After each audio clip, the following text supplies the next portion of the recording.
Peace. This is the enemy's public.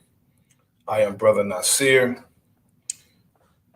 This afternoon, I'm going to speak about, with the accompanying of my brother Key Norfolk, I'm going to be speaking about BET's agenda to gentrify hip hop.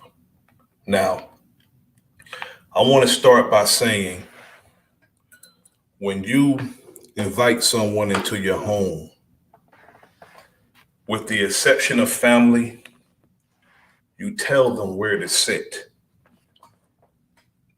Even if it's a family member, if they don't know how to act, you have to regulate. If you don't let someone know whose home they're in, they will make themselves at home. Next thing you know, they'll be sitting in your chair with your slippers on. You gotta be mindful of that. Being absolutely too comfortable doing and saying anything as if it's their home. Familiarity breeds contention, which is the case when it comes to the most popular art form and genre of music in the world today, hip hop. I've been around hip hop since its inception, from the very beginning. Yet if someone comes along and do something that we've been doing for a long time, for years, and get good at it, even popular or well known, it doesn't make them a founder or creator.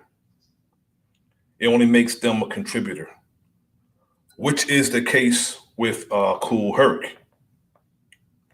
Fat Joe stated that blacks and Latinos created hip hop 50-50. He qualified himself by merely being from the South Bronx. He called us crazy in that we had no facts, whilst giving us no facts or examples of who of Latino descent helped to create hip hop. Yet he himself came into the art form 20 years later. After hip hop was created, most of the brothers today don't know the history of hip hop and don't care to know, which is why and how a DJ Whackademics can call a founding member of hip hop dusty, because most of them are in it for the bag and could care less about higher infinite power healing our people. When was the last time hip hop healed our people? It's sad to say. Today's so-called hip hop is not healing our people, it's killing our people. Only in our art form that we'll have the young disrespecting our elders. Only us. You'll never hear Tommy Lee, Arctic Monkeys, or Fall Out Boys disrespecting Bruce Springsteen. More than likely, they'll do a song with him, if anything. Name one person who started in the industry who wasn't dusty in the beginning. Now, over the summer, A&E had a series called Origins of Hip Hop. The only two brothers I can see in the Origins of Hip Hop that they showed on A&E's series was Ice-T and Grandmaster Flash. Why would A&E have on the Origins of Hip Hop Fat Joe, Busta Rhymes, Lil John, Eve, and Ja Rule? None of these artists were in the Origins of Hip Hop. They all did good music, yet they were not at the beginning. They are not originators. Now, Viacom, through BET, are attempting to gentrify hip hop and rewrite history. Now, there's several agendas they're pushing in hip hop and entertainment all together, because No one's sexuality should be aired out in public. It's an adult thing and a private thing. Now, Lil Nas X was able to do repeatedly what Bobby Brown was arrested for. He was able to do that and not get arrested, not even get in trouble. As a matter of fact, he was praised for it because it's consistent with the agenda they're pushing. Now BET is ushering in Latinos to represent hip hop and what hip hop is. Now, Fat Joe, next month, he's hosting BET's Hip Hop Awards. And you know he's going to be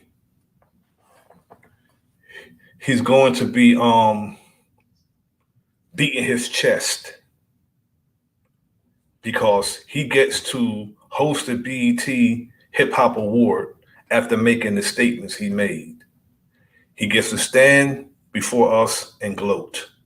That's what he's going to do. And you know he'll definitely have Khaled there, a man who calls himself a DJ. Yeah, I've never seen him standing in back of turntables. This is a question I asked DJ Wackademics. I remember the Treacherous 3. I remember Grandmaster Flash and the Furious 5, the sequence Funky 4+1, the Fearless 4 from the early 80s. Who will remember Academics 40 years from now? I don't think anybody will remember him 40 years from now. As a matter of fact, in order for us to get some respect, have some of these newcomers put respect on our names, we just have to shine them and don't partake in their so-called art form. Now I'm going to play what KRS-One said about the beginning of hip hop, which is consistent with what I spoke about the movie The Get Down, which is supposed to be the beginning of hip hop on a subliminal level.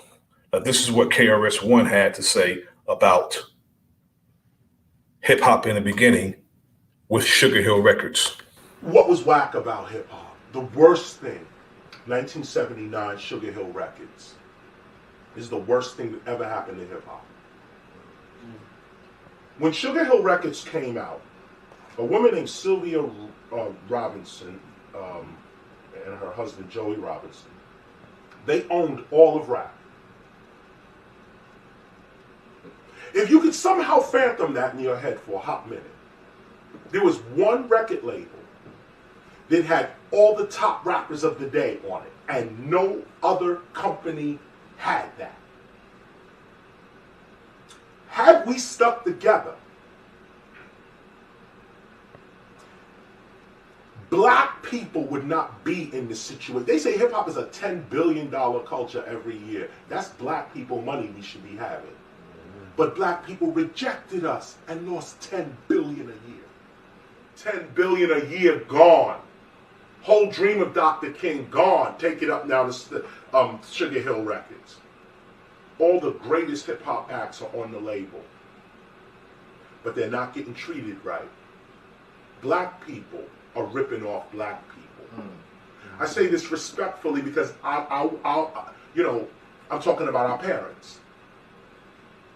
These are older blacks ripping off the talent of younger blacks, respectfully. KRS, Scott LaRock, Boogie Down Productions, B-Boy Records. Black men are taking advantage of young black talent. B-Boy Records was owned by black people, older black men from the 50s and 60s. You would think, after everything we went through in civil rights, you see a young man coming up, he calls himself Knowledge Reigns Supreme. And he's trying to come up, he's homeless, he's in the street, but he's talking that blackness. And you see he got a crowd around him. And you see he got some little time. You're not going to dust him off. and say, yo, young blood, come on, let me show you something. Let me protect you. No, they were the first ones to come in, rip off me and Scott LaRock for the Criminal Minded album. To this very day, black folks still ripping me off for the Criminal Minded album. To this very day. Because I'm already a wealthy person, I really don't care. So I allow black folk to eat off the album. I allow bootleggers to eat off the album. I allow people to do that. It doesn't bother me. But if you want to talk principle, black people are they're eating their children. They're eating their children. This is the worst thing to happen to not only hip hop, but to black civilization in the United States. Now, we didn't get the money. We didn't get the fame. We didn't get the Grammy. But we got the soul. Indeed. And that's all we get. We get famous, yet we get nothing inconsistent with the hard work that we do.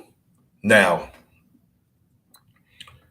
I remember another statement that Fat Joe made when he said that we were crazy and that blacks and Latinos created hip hop 50-50. He said he knows because he's from the South Bronx. Merely being from the South Bronx doesn't qualify you to say that you are part of the creation. Now, a brother like KRS-One, peace to the brother Smoke Signal. A brother like KRS-One, he knows the origins of hip hop and he's qualified to speak. Yet you get somebody that come in 20 years later, like a Fat Joe and a Busta Rhymes, that came in 20 years later, saying that they are part of the creation of hip hop. Being somewhere doesn't make you, it makes you a witness. That's all that makes you, being somewhere. Because if you did nothing and you was just there, it only makes you a witness. In fact, Joe tried to qualify himself merely saying, I'm from the South Bronx. It's about 2 million people in the South Bronx. And about, almost all of them wasn't a part of the creation of hip hop. So qualifying yourself by saying you're from the South Bronx. Stop riding KRS-One's coattail. That's what he's doing. Merely saying he's from the South Bronx. And you're a witness, because if 5-0 came to your house and said you were there, you wouldn't have that same energy. You would not have that same energy just saying you're there. Peace to my brother Key Norfolk. He's the co-host for this evening. Salutes, my brother. Peace and power to everybody in the building. Salute. Peace and power. I was just going over what Fat Joe said. He said that Latinos were there to make that synonymous with creating hip hop. Being somewhere only makes you a witness if you did nothing. Latinos were witnesses to what was going on. They didn't help to create anything. Now, one thing I can give, that I would give them, because I've been around before hip hop was on records. I've been around. Now, I would give them the graphic arts.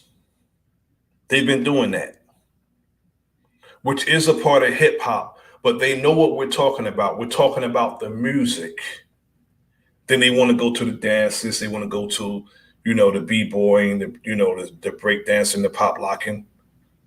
And you wasn't there from the beginning of that either. But they was there from the beginning when it comes to the graphic arts. I'll give them that. And they made up styles when it came to graffiti. They made styles up. Yet What KRS One said is the truth. I don't know if you've seen it, brother, but KRS One actually shared the sentiment that I had as far as hip hop being created and hip hop being really destroyed as a pure art form by Sugar Hill Records, because Sugar Hill Records wouldn't allow the DJ to spin. They had an in-house band who actually played the music for the hip hop artists. Now, you had Grandmaster Flash and the Furious Five. Grandmaster Flash didn't actually go in and spin records. That's what made no sense to me. You have Grandmaster Flash, who's a DJ, and when they go and record in the studio, it's a band playing. And But you it, know what? They taking away from the guys who even played the DJ guys, man, because when it came to the lyrics, man, those guys was freestyling like, in parties, man, and that real essence came out of there, man. Even from the guys who had the real band, but this was on the spot. um they would record that right there, man, and that's where that real true essence come from. And like you said, being present and having a part in something is totally two different things. We can't deny that they wasn't there, but they were enjoying our music. As far as them helping create it, I totally disagree. I agree with you, brother. And they didn't like hip hop. They clowned hip hop. Jamaicans clowned hip hop. So did Latinos. They clowned hip hop. They didn't get into hip hop until like the 90s. Now there was like the Mean Machine and the Fearless Four. It was two Latino MCs in that, and they were dope. But that's in the 80s though. We have to understand people think things are created or when they discover it. No, you're on some white man shit now, discovering America shit now. It don't go Right. like that. When you see it, it's been around before you. You were born into a world that something already existed. So you can't come in saying that you created it. Yet, That's right. when we allow people to disrespect us, this is what happens. When you allow them to get too comfortable and make themselves at home, like I said earlier, you'll turn around and sitting in your chair, which is the issue now. They're trying to sit in our chair, which is And not you the know what? right place. My brother? It make it even worse when we got somebody like Busta Rhymes, who is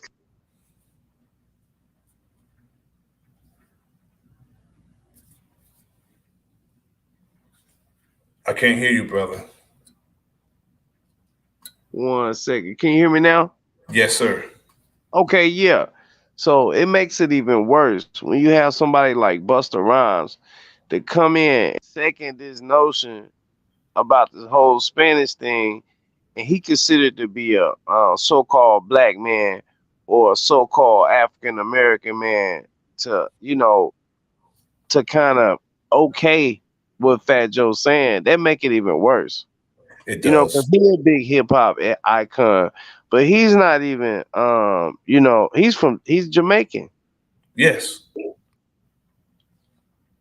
And he was one of the gods, brother. He came up with the Nation of the Gods and Earths. Right.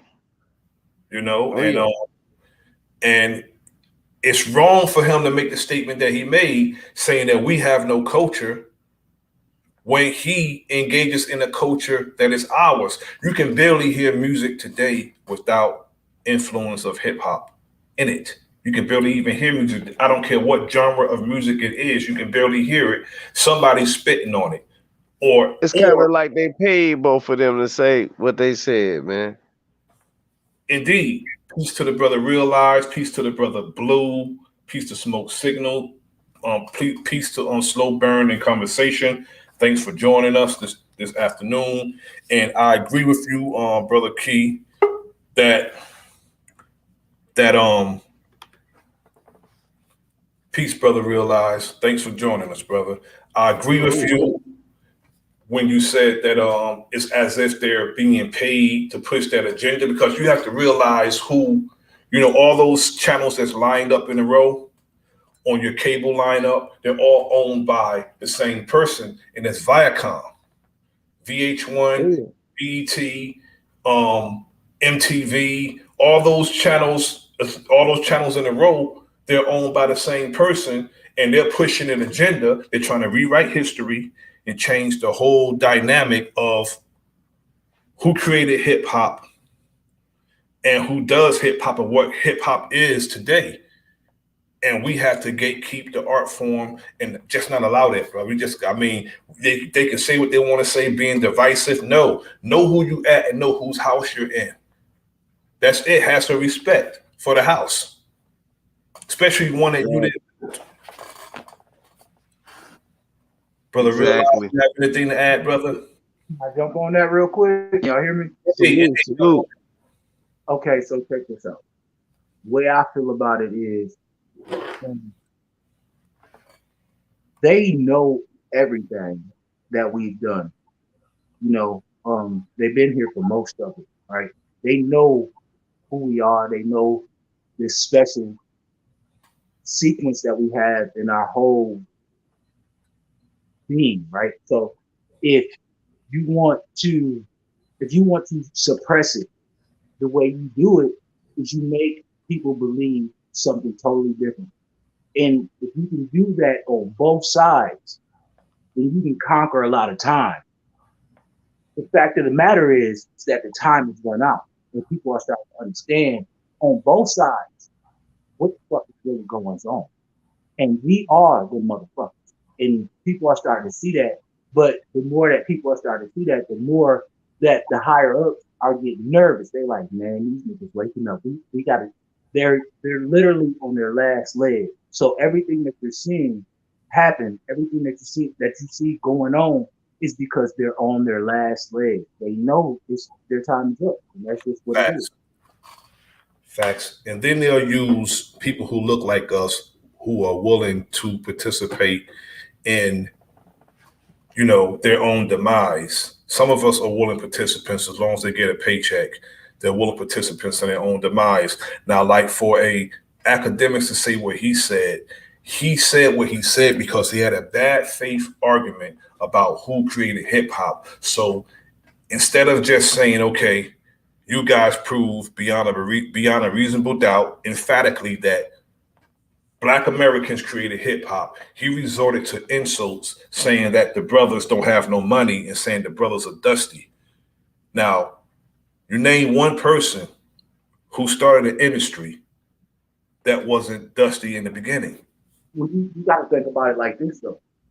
Check this out. Okay, so if somebody has impact and they don't really see nothing from it, in our community, we make sure that our legends get remembered. So they have something on the back end. So I don't know what the hell that dude was talking about, because at the end of the day, even if they weren't successful at the beginning, on the back end of their career, we make sure that we pay homage. We always do that. Come on now.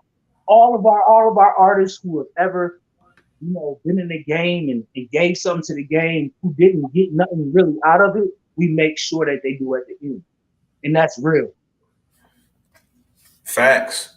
And not only that, those pioneers, those artists from the beginning gave them legs to stand on. They wouldn't even have an art form to it's like, you said you created Hove, okay, make another Hove. They couldn't do it because it's already here. It's an art form that they You can't you into. can't you can't recreate any artist. You know why you can't? Because we are one of a kind. We are one of one. Every single one of us is a one of one. You cannot create another one of us. It can't be replicated. We cannot be replicated. Every single one of us are one of one. Period. Fact. That's an actual fact. See, our creativity, what gave birth to hip hop in the beginning was something that the brother Blue triggered when he, in the chat. Thank you for that comment, brother Blue. Now, back in the 70s, they took their music programs out of the schools. And you know how creative we are and innovative we are. You know, like Tupac said, Mama made miracles every Thanksgiving. You know what I'm saying? That's how our people are. We took two turntables and we took the best part of the beat, the breakdown. Mostly they call it the get down, but it's the breakdown. We just spin it over and over again, and we have brothers lining up to get on the mic. That was the beginning of hip hop music. I remember hip hop brothers was rhyming over beats before they was on records. At a party, they just get on the mic and just rhyme at a party. Got to be real, good times, different songs. Drummers beat, people put those beats on, people just go crazy and start rhyming. What's crazy, bro, is that when I think, like, I'm an 80s baby, right? I was born in 85. And when I think back, right, I remember, just us being on the porch, nigga got a pen or a lighter, and nigga beating on his chest, you know what I'm saying, tapping the lighter on the wood, and that's how it started, bro. So nobody can say that that had any part of this. We are the creation of this shit. Like, I don't get it. I don't get how anybody could have the audacity to say that they started this shit. No, nigga, you were standing in the street on the sideline watching, and you learned it. See, And he stood on the side. He didn't really rap when he started. the But he learned how to do it, and then he came in, and you know what I'm saying, he was fired with it. see the aforementioned artists that I mentioned, Fat Joe and Busta Rhymes. Now, as far as Busta, in my humble opinion, last year, his joint was one of the best shit that was out last year. His shit was fire. Yet, that's a contribution to the art form. You didn't create the art form, you contributed to it in a very good way. As if other artists did too. But you can't come in and say that we don't have no culture. You know what's crazy is what's wrong with that? What's wrong with saying that, yeah, we contributed to it, you know what I'm saying? We seen what was going on. That shit was fire. We liked it, you know what I'm saying? We going through the same shit. We all going through the same shit. So, we seeing them pouring their heart out, you know what I'm saying, doing their thing on the mic. So we wanted to do it. You feel me? There ain't nothing wrong with that. The problem is that you can't take something for yourself when you didn't create it, bro. We've been doing this. Like, we've been doing this. Come on, man. Look, let me tell y'all something on some real shit. There ain't no such thing as just becoming a rapper. Nowadays it is, but back then it wasn't. You was born a rapper. You did poetry before you ever even probably rapped. You just was writing. All facts, bro. Or you was spitting on the corner, you know what I'm saying? Just on some, just, you know what I mean? Dog, that's our whole, like, when it come down to it, hip hop is ours. Nobody can take that from us. Dance, graffiti, If you wasn't good, that's hip hop, bro. And that's us. That's us. And it's been replicated throughout the whole world. Period. That's ours. if you wasn't good, brother, back then, you get rolled out. That's facts. You That's would get facts. rolled out. If you wasn't good back then, brother, you had to be good back then for that time anyway, because hip hop has evolved. At the beginning of the total evolution of hip hop, it evolved and then it devolved because back when, LL Cool J, he was hard as Made it devolve. he was hard as a get back in that like 83, 84, 85. Oh yeah, man. He was the king for a minute, man. Indeed. Yeah, then it went from KRS-One and Rakim kinda type thing, and then as far as individually, and then Will Smith kind of snuck in, man. Indeed. Now, Yeah.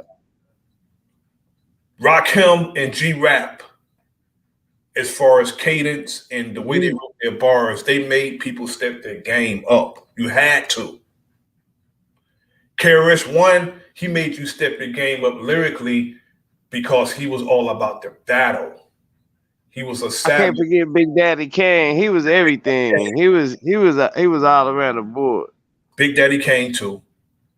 Big Daddy Kane also, he was like, you know, lyrically double bars and a showman. He moved on the stage. He didn't just rap, he moved on the stage. He had Scoop and Scrap and they did their thing. Yet, I didn't hear a peep of a Latino or Jamaican at that time. The time we're talking about That's now? because that's because they wasn't in the game like that, man. They was sitting on the sidelines watching. They were learning, man. They Exactly. was learning, man. They were just sitting. They were sitting on the sideline learning. Come on, man. You know Exactly. your Mexican homeboy was sitting on the sideline. You know your Latino homeboy was sitting on the sideline. He was learning, bro. But when they came through with they shit, and we didn't hate on them. We was like, oh shit, this shit cold. You feel me? Like so, all that 50-50 shit, that shit is stupid as hell, man. They sat on the sideline. They learned how to do the shit. They figured it out because they already got something on their mind too. They going through the same shit we going through. You feel me? They Exactly. learned how to do what we was doing, and they bring their own spice to it. That's cool, bro. Ain't no hate there, but Mhm. don't act like you created this shit, and that's just ridiculous. Indeed. Their contributions were good. You cannot deny their contributions. You can't. Yet, they're not a shareholder. They didn't invest in the beginning. You just contributed and you got out what you put in. More so than the founders, which is why, going back to the fool, it's why academics can call him Dusty because he's getting more out of our art form than the founders did. He had the audacity to disrespect. That's like going coming to somebody's house, brother, and you look up and they sitting in your recliner with your remote, drinking your last beer. To some of us who drink, that's what it's like. That's what it's like. Hey, brother Nasir. Indeed, Indeed. yes, sir. Hey, quick thing, real quick. Would you mind posting a link one more time for us, man? We gonna have the brother Tony Johnson with Realer Than Real Records log in with us if you don't mind. Coming through. Coming through. Yes, sir. Thank you. Indeed,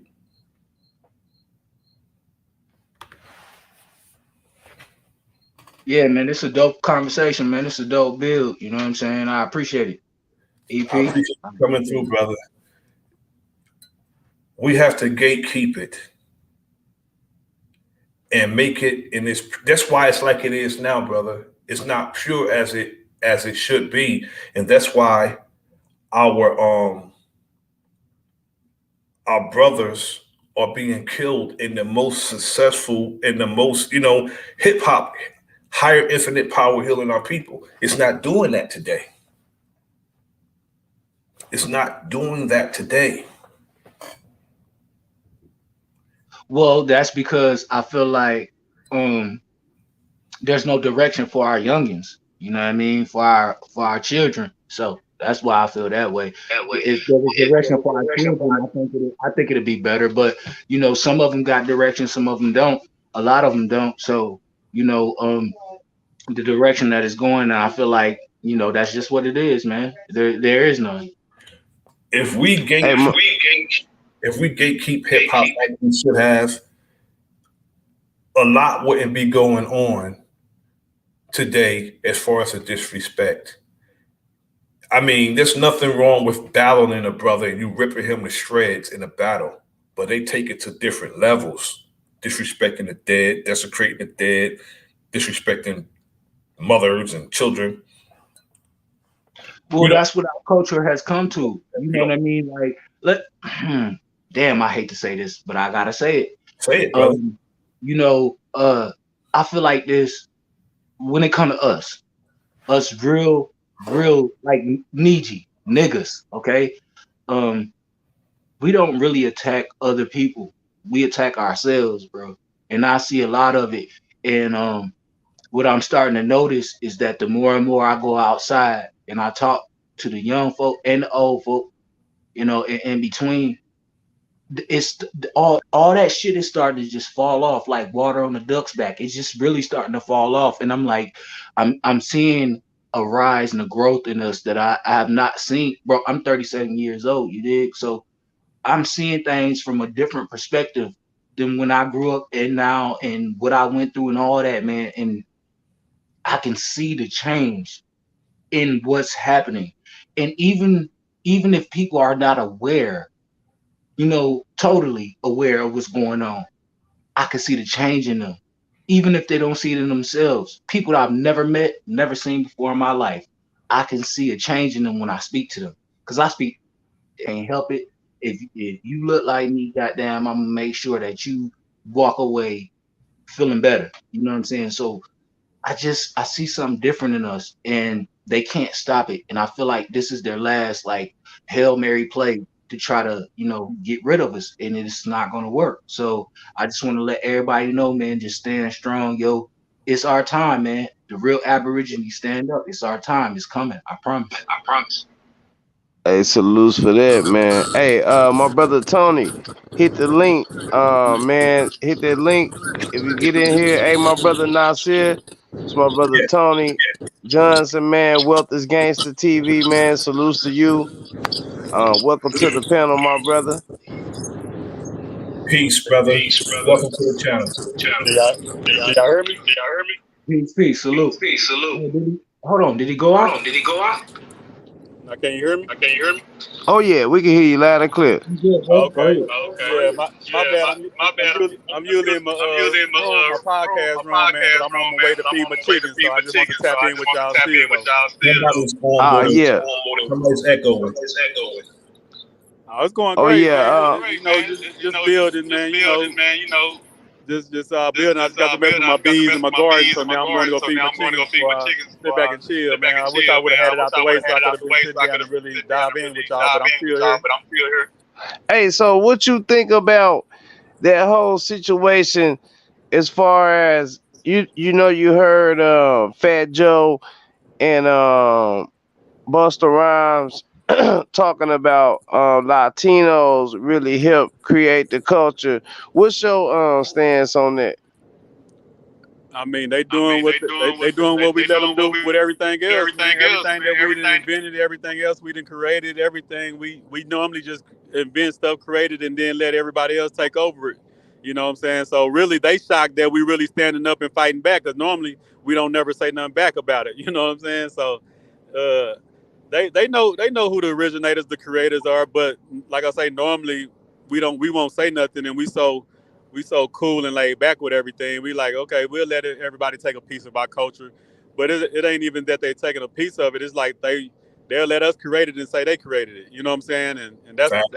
that's the problem. You know, like and then feel offended once we tell them that they lying. That's the audacity of just. Nah, we normally take y'all stuff and run with it while y'all saying something now, you know. So Exactly. I really blame us more than anything, because it's been like that forever. Everything we ever created, everything we ever built, we let everybody else take everybody else run with the mantle, and we never say nothing back about it. So I'm really more, I'm happy but upset with us that we even let it get to this point, because this shouldn't even be a debate. The fact that it's a debate lets you know that we ain't took care of our business. This should have been nipped in the bud years ago, decades ago. You're absolutely correct, brother. But yet, knowing it's really half the battle, and we didn't even, engage in the battle. Yeah, true. You true. That's We facts. didn't, So, and when you know something, that's when you're held accountable. yeah, And yeah. we knew and didn't do anything about it. And you know the history of people just, taking from us and not added on. It's really ungrateful to take from a culture and don't. It's more than ungrateful, bro. Like for real, bro. Yeah. Nah, Listen, yeah, it's if disrespectful. Yeah, we it's disrespectful. Exactly. it's disrespectful as hell, man. Because listen, It if is. we give you everything that you base your whole life off of, look, we got dancers, we got singers, we got rappers, we got people that emulate us every single day who make their whole career off of us and give us no credit. Are you serious? Like, Oh yeah, bro, that's I don't facts. mind that you get, look, get your dad, literally. pay homage. You know, fucking who paved the way for you to get there, though. Like, come on, man, that's what you do. Yeah. Now the question I have is where would DJ Khaled or Fat Joe be without black hip hop artists? Shit. Working at a convenience store somewhere. Or making beats in their mama basement and still ain't came up. Exactly. Yeah. Cause You I'm know. not gonna say that he wouldn't, you know, follow his love. You know what I'm saying? Music is love, bro. You know, so I Yeah. mean, he wouldn't follow his love, but he might not have been as I'm not successful going as to he is. deny Fat Joe's contribution. I'm not going to deny that.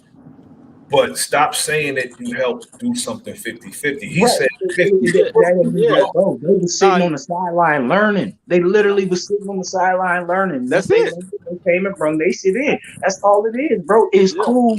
It's cool, my nigga. It's cool. Indeed. Y'all Indeed. did y'all thing. You know what I'm saying? But y'all was looking at us, nigga. You learned from us. Stop playing. Yeah. Exactly. I Yeah. totally agree with that.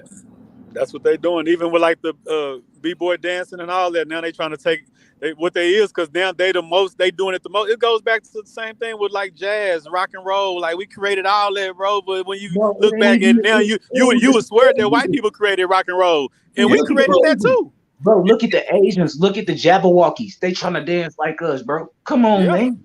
That's our yeah, shit. And them is they all the way across the pond. Them is Asians, bro. Come on, bro. We the shit, Brother, nigga.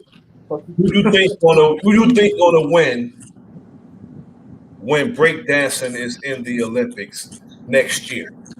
I'll tell you like this. I'll tell you like this. If the Jabberwockies come up against the Les Twins, they gonna get destroyed. And guess what? There's a lot of Jabberwockies. There's only two left twins. I guarantee you. Or if they come up against Kid of the Great, bro, Kid of the Great will kill all the niggas. And bro, I promise y'all, they got this shit from us. If they put that shit in the Olympics, we gonna destroy anybody on the earth when it come to dance. What the fuck are you talking about? We got the Les Twins, we got Kid of the Great, and I'm not even gonna go crazy.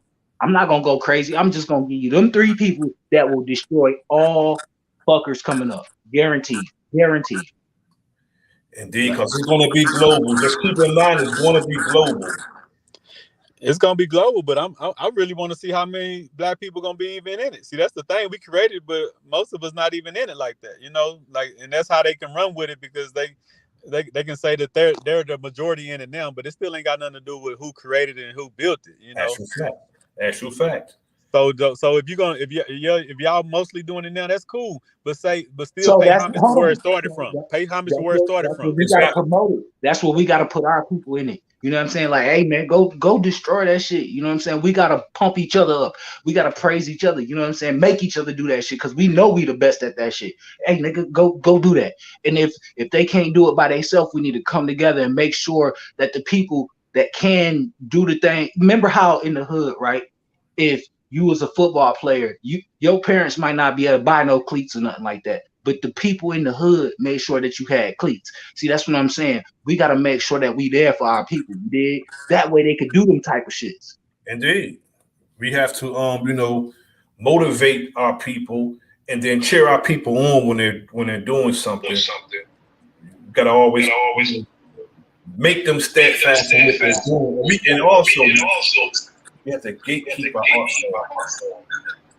Yeah, we got to help our people change their mind frame. We have to give a push toward these type of things, man.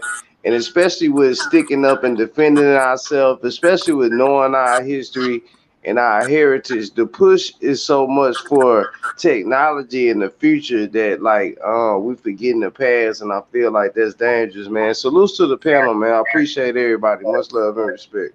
Like the brother Wilson said, he said that they're not used to us defying and challenging their lies. They're not used to it.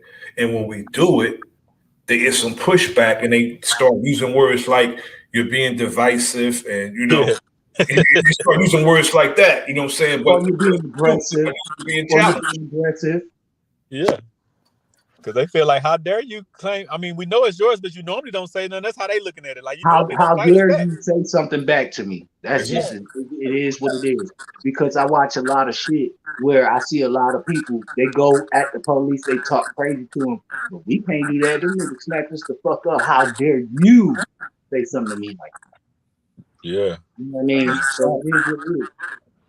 But That's true. like I say, they know it. Like even like saluting Cool Hurt, you know, he did his thing. He the godfather of it, right? But they trying to put it like, okay, he from Jamaica, but he didn't bring nothing from Jamaica over here. He Nope. came over here and got our swag. He You said look, when he he tried to sat play back Jamaica, and he he learned. said when he He sat played back and he Jamaica learned and he records, watched. they didn't even like Jamaica records. They used to tell him to turn it off. He had to come. He from there, but he had to come over here and dip into our culture, and that's what he created. You know, that's what they built on. They didn't build that off no what he He brought had from to Jamaica. sit back, he had to learn, he had to watch, he had to Yeah, study, and then yeah, he came out with some cool shit. But he yeah. had to study this shit That's a first. fact. Now the brother, as far as Cool Hurt came over here and started doing something we were already doing. Yeah. Yeah. Only thing with Cool Hurt he used to have a contest on whose system was louder. He used to customly build speakers and just blow people out. That was the thing with Cool Hurt. Yeah. Yeah. You know, and Cool Herc used to spin records, like the break beats, like everybody else. Mm-hmm. Just because you get good at something and you get popular at it, it doesn't make you a originator. Oh yeah. It Nah, for doesn't. sure. Nah, yeah, and that's what I'm saying. We got to be able to define that and just let them. And it's okay. Like you say, they say when you tell the truth, it's divisive, and it's only because it's us. Anybody else, if we try to do that to a Jewish culture, we try to do that to Mexican culture, they not having it. They just so Right. used to us letting it slide that that's what's messing them up more than us telling the truth. It's the fact that they can't even Like believe that big we facts that right we there, fight, bro. that we telling the Talk truth. that You know shit. what I'm saying? That's the problem. Fact. Look, I'm 56 years old, and I've been around since hip hop was before records, and they can't tell me that Latino and Caribbean influenced hip hop because I don't hear it. Oh no, not at all.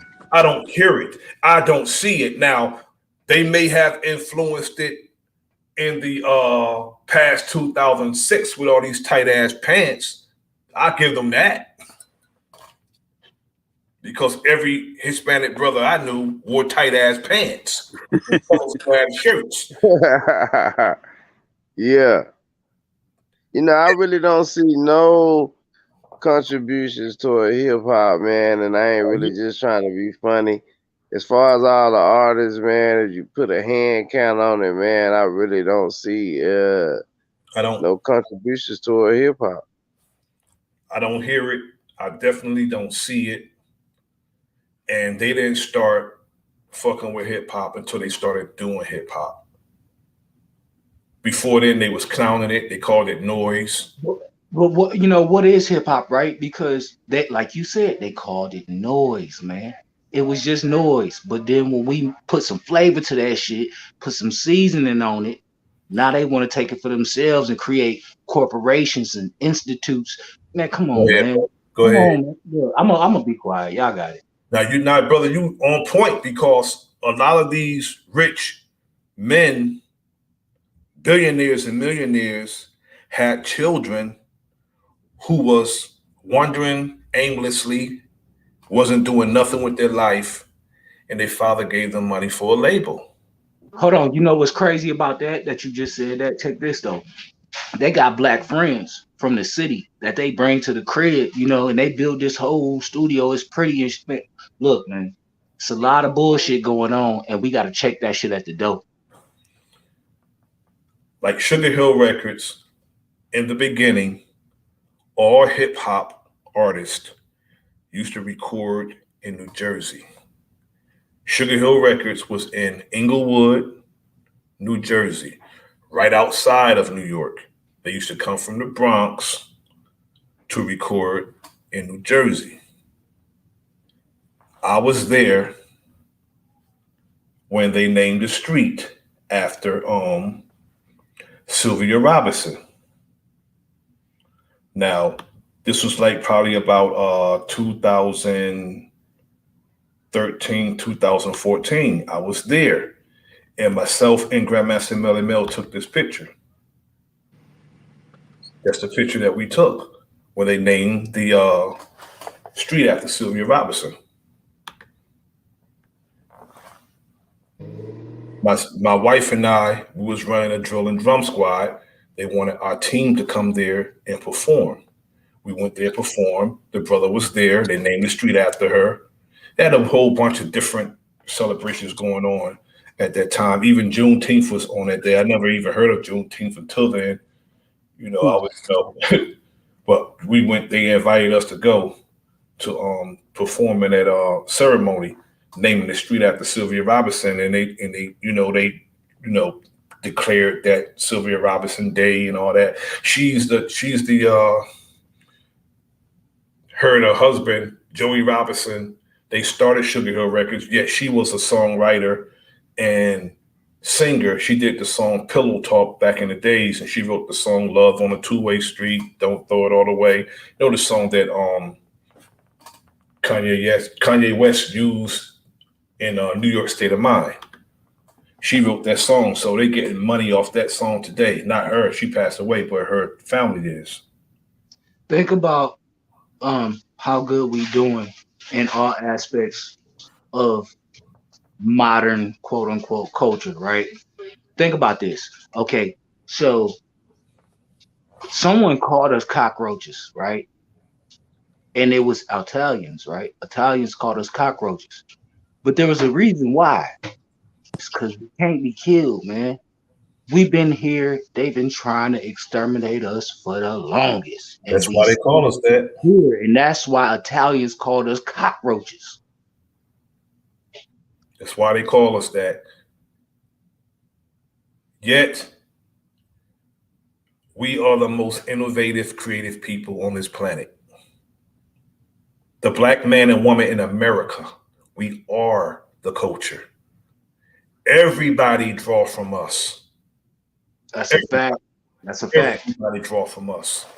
And that's undeniable. Can nobody come on any platform or anywhere and deny that? Can't. What do y'all see? What do y'all see?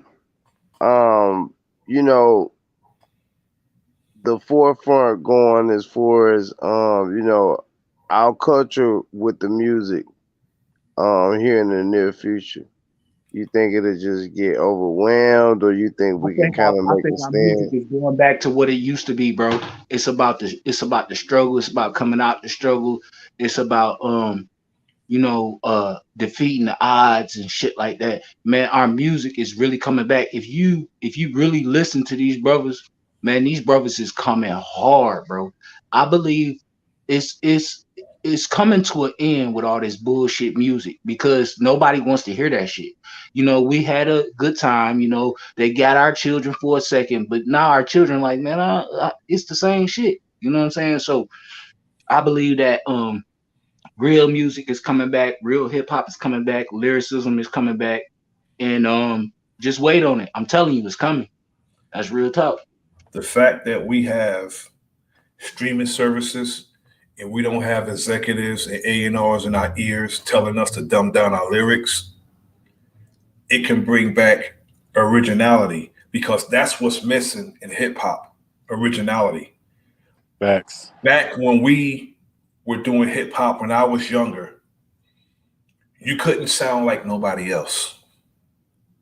That's a fact, bro. You had to have your own sound. They wouldn't even allow you to come in. If you came in, you like, stop rapping, nigga. You sound like. I want to ask y'all this though. Do y'all think that we can make a difference even in this whole conversation when it comes to, on an economic level, when it comes to the music, as far as having more monetary control? Well, that's on us though. You gotta think about it. Because at the end of the day, right? We can do our own thing now. You feel me? And it's on us to support us. That way, we ain't gotta go to them motherfuckers, right? So it's gonna take us to support us. You know what I'm saying? So just support how you always have. You know what I mean? Don't look down on a motherfucker. You know what I mean? Because they have a fault or something. You know what I'm saying? at the end of the day, it's gonna take us to support us. So that's really what it is. If we support each other, we don't need nobody else. I agree. And also, we have to stop being the way, what the KRS-One described. We got to stop mistreating our people, like what Sylvia Robinson and her husband did, and like what Diddy did. He drained the talent out of his artists, and then they don't see nothing from it. Absolutely nothing. See, we need to gatekeep hip hop on another level. We have to make sure the artist is getting paid and they're not getting jerked. You got to gatekeep it that way. Because when you have artists working hard or you have them just taking advantage of them, it should be somebody they can go to and say, look, I need you to go speak to them. Because my album sold 10 million copies and I didn't see $100,000. Somebody go talk to them. I don't give a damn if we got to hang him over a bridge. Sign this and give my brother his money. You're not going to make $1 billion off a brother and he don't get paid. But see, bro, that's That where happened a lot though, but hold on, just for 1 second. Let me say this. That's where the soldiers come in. That's what I'm talking about. That's what I am. yeah, on a bigger scale than that though, because that'll help like individual people. But what I'm saying is, if our people start to invest more in this, so we have more of a foundation in it. See what I'm saying? To where, because I think that's why they able to talk this talk, and the people who pushing the narrative able to push the narrative. You know what I mean? Because they the breadwinners, they the crop holders in this thing. You see what I'm saying? Indeed. See, yeah, I feel it's that. You know about what I'm this. saying? But we gotta have something to combat that though. You It's feel me? distribution. The soldiers supposed to combat that because Right. brothers come, they want That's where to I'm at. That's invest where I'm at with money. mine. No disrespect. That's where I'm at with mine. They want to invest money, like when Suge Knight, Dame Dash, Irv Gotti, and all those other brothers wanted to start a distribution company. I say that, yeah. Offices got raided all of a sudden. Got to have lawyers on deck. Yeah, I was just Got about to have some lawyers on deck that's willing to fight. Lawyers on deck. Okay, if you try to pull this nonsense, from freedom, no problem. If you was in the streets, you already knew that, right? You know what I'm saying? You put money up for a lawyer because you already it's something about being in the streets, bro. You gotta make sure that you got that backup, right? So if you in the game like this is double time. You gotta make sure that you got that. If you don't, you fucked. And you have to mean what you say. Exactly. The brother said that soldiers can be bought by the label, and he gave some advice. Stop using entertainment lawyers provided by the label. Good advice. Good advice. And also, we have to be serious about what we say, because we're talking about people's livelihood and their stuff that they invested in.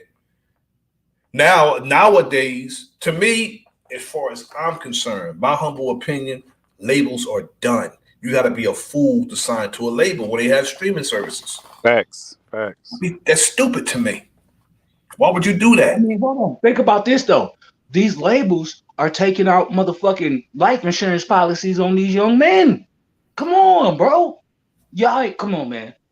Don't act like y'all ain't seen what the fuck been going on. See, all these young boys got fucking life insurance on their life, bro. These record labels are evil. Stay away from them. But I'm not gonna say no more. You got it. When you hear an A&R or a record executive tell you to only focus on the music, you don't trust him. You don't trust him because he's trying to keep you from learning the business. It's an industry. Learn the industry. If you don't learn the industry, you're going to get jerked. I don't want to hear another documentary of somebody telling me how they got jerked. I don't want to watch that no more. Yeah, them whole ass 360 deals. We need to understand that we need to learn the industry and learn the business, and then not have, it's like if you get an entertainment lawyer, it's like getting a public defender. That's stupid. Oh yeah, that's very important. And what a lot of people don't really understand is you really don't need an entertainment lawyer once you understand the business. And you got to kind of put one foot in front of the other. I think a lot of people, walk out all the steps on the map instead of the ones that's in front of them when it comes to something like music, because they try to copy what somebody else doing, not understanding what they had in the game. A lot of narratives get pushed with a lot of things that we do as a people. And then, like you say, a lot of people don't pay attention. There's no security for the artists. Somebody get jerked, they really don't have nobody they can go to back them up. But where I was getting at was, I feel like, if this was something that people would was more invested in, man, even when it came to like stocks or distribution companies or and copyright type of shit like that, I feel like we'll have more leverage in this thing, man, but we don't own nothing with it except for the creativity. So I feel like, Yeah. we own 90% of the creativity and we own 5% of the business. You can't get right with it. No, we'll never get right with that, because we have, again, when somebody tell you to focus on the creativity and don't not wanting to discuss, you go to them to discuss the business part, and they tell you to just focus on the creativity, just go, and they start offering you this, offering you that. They're trying to get you to owe them, for one. So when that album do good and you wondering where your money at, it's like it's not your money, it's my money. Yeah. You're famous as hell, but you're not making no money. Everybody just know you. I Yeah. don't want to be famous. I'm older now. I won't even get into the game now, but it's something that near and dear to me. This art form is near and dear to me, and we need to gatekeep it. And if it was gatekeep from the beginning, if Sylvia Robinson, if she didn't do the dirty deals and business that she did, we'll probably be in a better place. And if these labels like Tommy Boy and Def Jam and all these other labels that was out there that was just making people famous. That's all they were doing. Left Eye heard goons, female goons had to go up into the office pulling out guns because they wanted their money. Yeah. Hey, But I'm with you on that, man. I think the art of investing itself has been lost. I don't know if my brother Tony's still here. yeah, I'm here. But man, I, yeah, I he wait. one of them guys who grinded from the ground up, man. Like going out there pressing your own CDs up, selling them. You know what I mean? And That was when it was you hard. know, But what I let me not to cut you off, Keith, but yeah, where y'all going at is on point. So I don't disagree with nothing. But this problem that we talking about, this is just a problem we have as a culture. Like the same thing we talking about music, the same thing we could talk about entertainment, same thing we talk about sports, same thing we talk about the regular person on the job. Like we at the bottom on each one of those levels. We at the bottom, and we don't have no access to how it's really being made. So the same way we don't know about the music industry, even though we're creating all the stuff, we have 0% zero knowledge of the business. Is the same person that works at a warehouse that shows up to work every day and has zero knowledge of the business. We both of them are getting pimped just on different levels. You know what I'm saying? And Indeed. that's as a culture what we need to do. And so when I started the CEO Youth League, like my youth in my program, they learning about stocks, bonds, investments, this and that right now. So if one of them make them in sports, or if one of them make it in music, if one of them make it in the corporate world, they're gonna be so equipped with the knowledge of now you can't do my money like that because just having the knowledge about the money. I have a guy I'll be talking to. He a Jewish guy. He told me, he's like, man, our kids learn how to run a bank at 5 years old. I know black kids that's 18 years old don't even know how to open up an account, but they teaching their kids how to run a bank at 5. You know what I'm saying? So yeah, everything y'all saying is true. Exactly. That's what I'm saying. Yeah. I'm talking So about just having that work ethic to get And, out. and It then don't matter, like just the whether you knowledge. selling a CD on the corner or whether you putting your motherfucking work ethic in on the computer or going out meeting people, talking to people. But You see, know what I mean? Of course, the motherfucking era is different. it's deeper than that. Cause where I'm trying to go with it Right. is just look at this though. Just look at this. All right, say a 12 years old a person from birth, you've been around parents that then gave you knowledge about investment, knowledge about where to put your money, knowledge about real estate, stocks, all that. Just say that you've been having that knowledge since you was young. Can't no white company or black company come to you and say, I give you $100,000, sign me your rights away. You're gonna have so much knowledge about money and stuff, you would never sign that. But if you go to Right. you go to any hood in America right now, even if they listen to what we're saying right now, them white folks can still go to any hood in America, pull out $100,000, and anybody in their hood gonna sign for it because they don't have nothing. So they gonna sign for it, even though they know, man, what you said is true. But man, I ain't $100,000, man. They ain't never seen that type of money in my life. But They you gonna know sign it. what? They gonna sign it anyway. They gonna sign it The anyway. business don't change. The all way the fact. business happen may change, but the business don't never change. But I'm just saying, equipping them with knowledge, like, nah, you might not have 100,000. So that kid in the hood that will sign that $100,000 just because he ain't never seen no money, a kid that's been around investing, and the kids that's, even if you ain't rich, just knowing the knowledge of it, you'll be like, nah. Like you come to my kids in my program and tell them to sign their rights away for $100,000, they gonna laugh at you because I done gave them so much game. They know that ain't no money. Right, You know what I'm saying? right. But if you go They to the already hood, know that. you go to a hood that kids that just play football every day, hoping they make it to the NFL one day.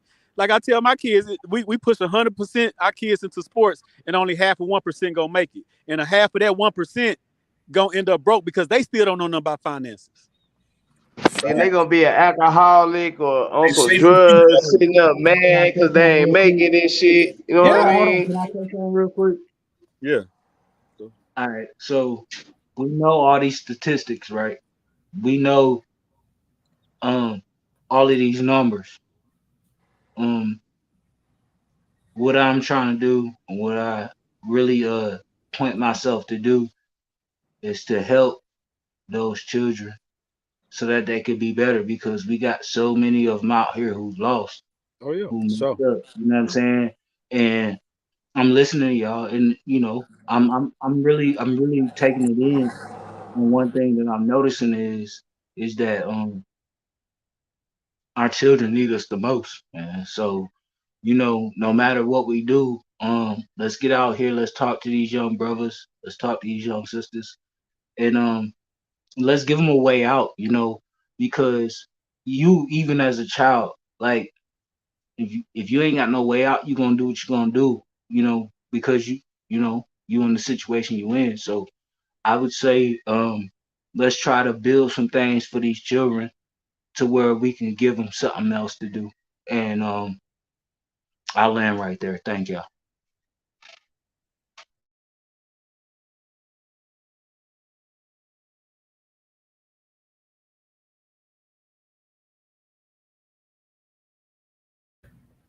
it's all about teaching our children how to move in this world. If we don't teach them how to move in this world, we got to tell them what's down the road, so they can be aware of what's down the road in every level and on every level. And we can't sugarcoat it. It has to be realistic, straight up raw. This world is not a kind world. They teach you, they show you their glamour and glitz. That's right. That's what they show you, and That's right. most of the time they just make you famous. You That's you it. know what makes us special is that we don't get the glamour and glitz, right? We got to go through the hardcore. We got to get it out the mud. So what I'm saying is if we know that, right? If we can get these children something else where they ain't gotta pick shit out the mud and wash it off, and you know what I'm saying. Let's give them something different. You feel me? And They that's like what I'm focused gambling. on. You know what I'm That saying? We I'm give just them saying some that's what I'm focused on. longevity, some with I'm some not no substance in it, like building, right, like planting a right, tree. You exactly, know, so exactly. when you put in the child mind Yep, about the yep. business part of it, see, like, and then like people will miss like what I'm saying. I'm talking about the business. The business don't change. Like I was reading the chat, and of course, like say somebody selling CDs out the trunk back then, that'll be different. You don't got to do that today. But you would that same person who did that then still know the business today. The copyrights and the motherfucking the way the legal shit go don't change. I'm talking about putting forth the work ethic. Indeed. So you see what I'm saying? Yep. That's Look, what look, that's look, what look, look, look, check this yeah. out though. If we get them something to look for, right? Aside from that, look, we can teach them legal shit without them even having to go through it. Really, you know what I'm saying? If we can pull their minds from the streets and put it over here and some other shit, then just maybe they can learn everything they need to know and then go back out in the streets, right? Where most of you niggas is scared to go. I'm not. You know what I'm saying? I go out in the streets, but I'm It's about saying like, if you send them back out there with that knowledge, how many more soldiers can they bring back? You dig what I'm saying? indeed. So I'm just talking about collecting our children, man, because our children are lost, man. They coming at our children from every fucking way. They want to be either gangsters and locked up in jail, or they want to be gay. And that to me, I don't have no problem with none of that shit. I'm say that But look though, hey, I look, really not, but listen though for 1 second on some real yeah. shit. Our children need to know who the fuck they are, and we need to help build them up because they can't do nothing by themselves, just like we wasn't able to do nothing by ourselves. But We gotta look, hold on look to what each I'm other one saying though. time, goddamn it. Like what I'm saying is, look, that's like what I be saying about like telling them. That's why I was talking about the business part, cause I could tell a motherfucker they're a pilot all fucking month. Then when the first of the next month come, they telling everybody they're a pilot. Shit, when I leave them, when they get with everybody else who they telling they're a pilot, I told them they're a pilot. They still never flew no motherfucking plane before when they get in a pilot seat. So with that being said, you getting into some shit like entertainment or something, and you gotta know the business. You supposed to know the business. It's not, but we looking for the fame and just getting on and just doing it and just like some microwave type of shit and not ready to put forth the work ethic. You know See, what I mean? a lot of times when you could teach, you could teach a young person, you can teach a young person in many ways. If you're old, if you're older than them, you can teach them not what not to do. A lot of times you don't have to tell a person what to do. You can show them what not to do by where you're at from your mistakes. See, a lot of younger people don't want to listen to older people because they look at the condition that they're in. Like I said, when somebody tell you what's down the road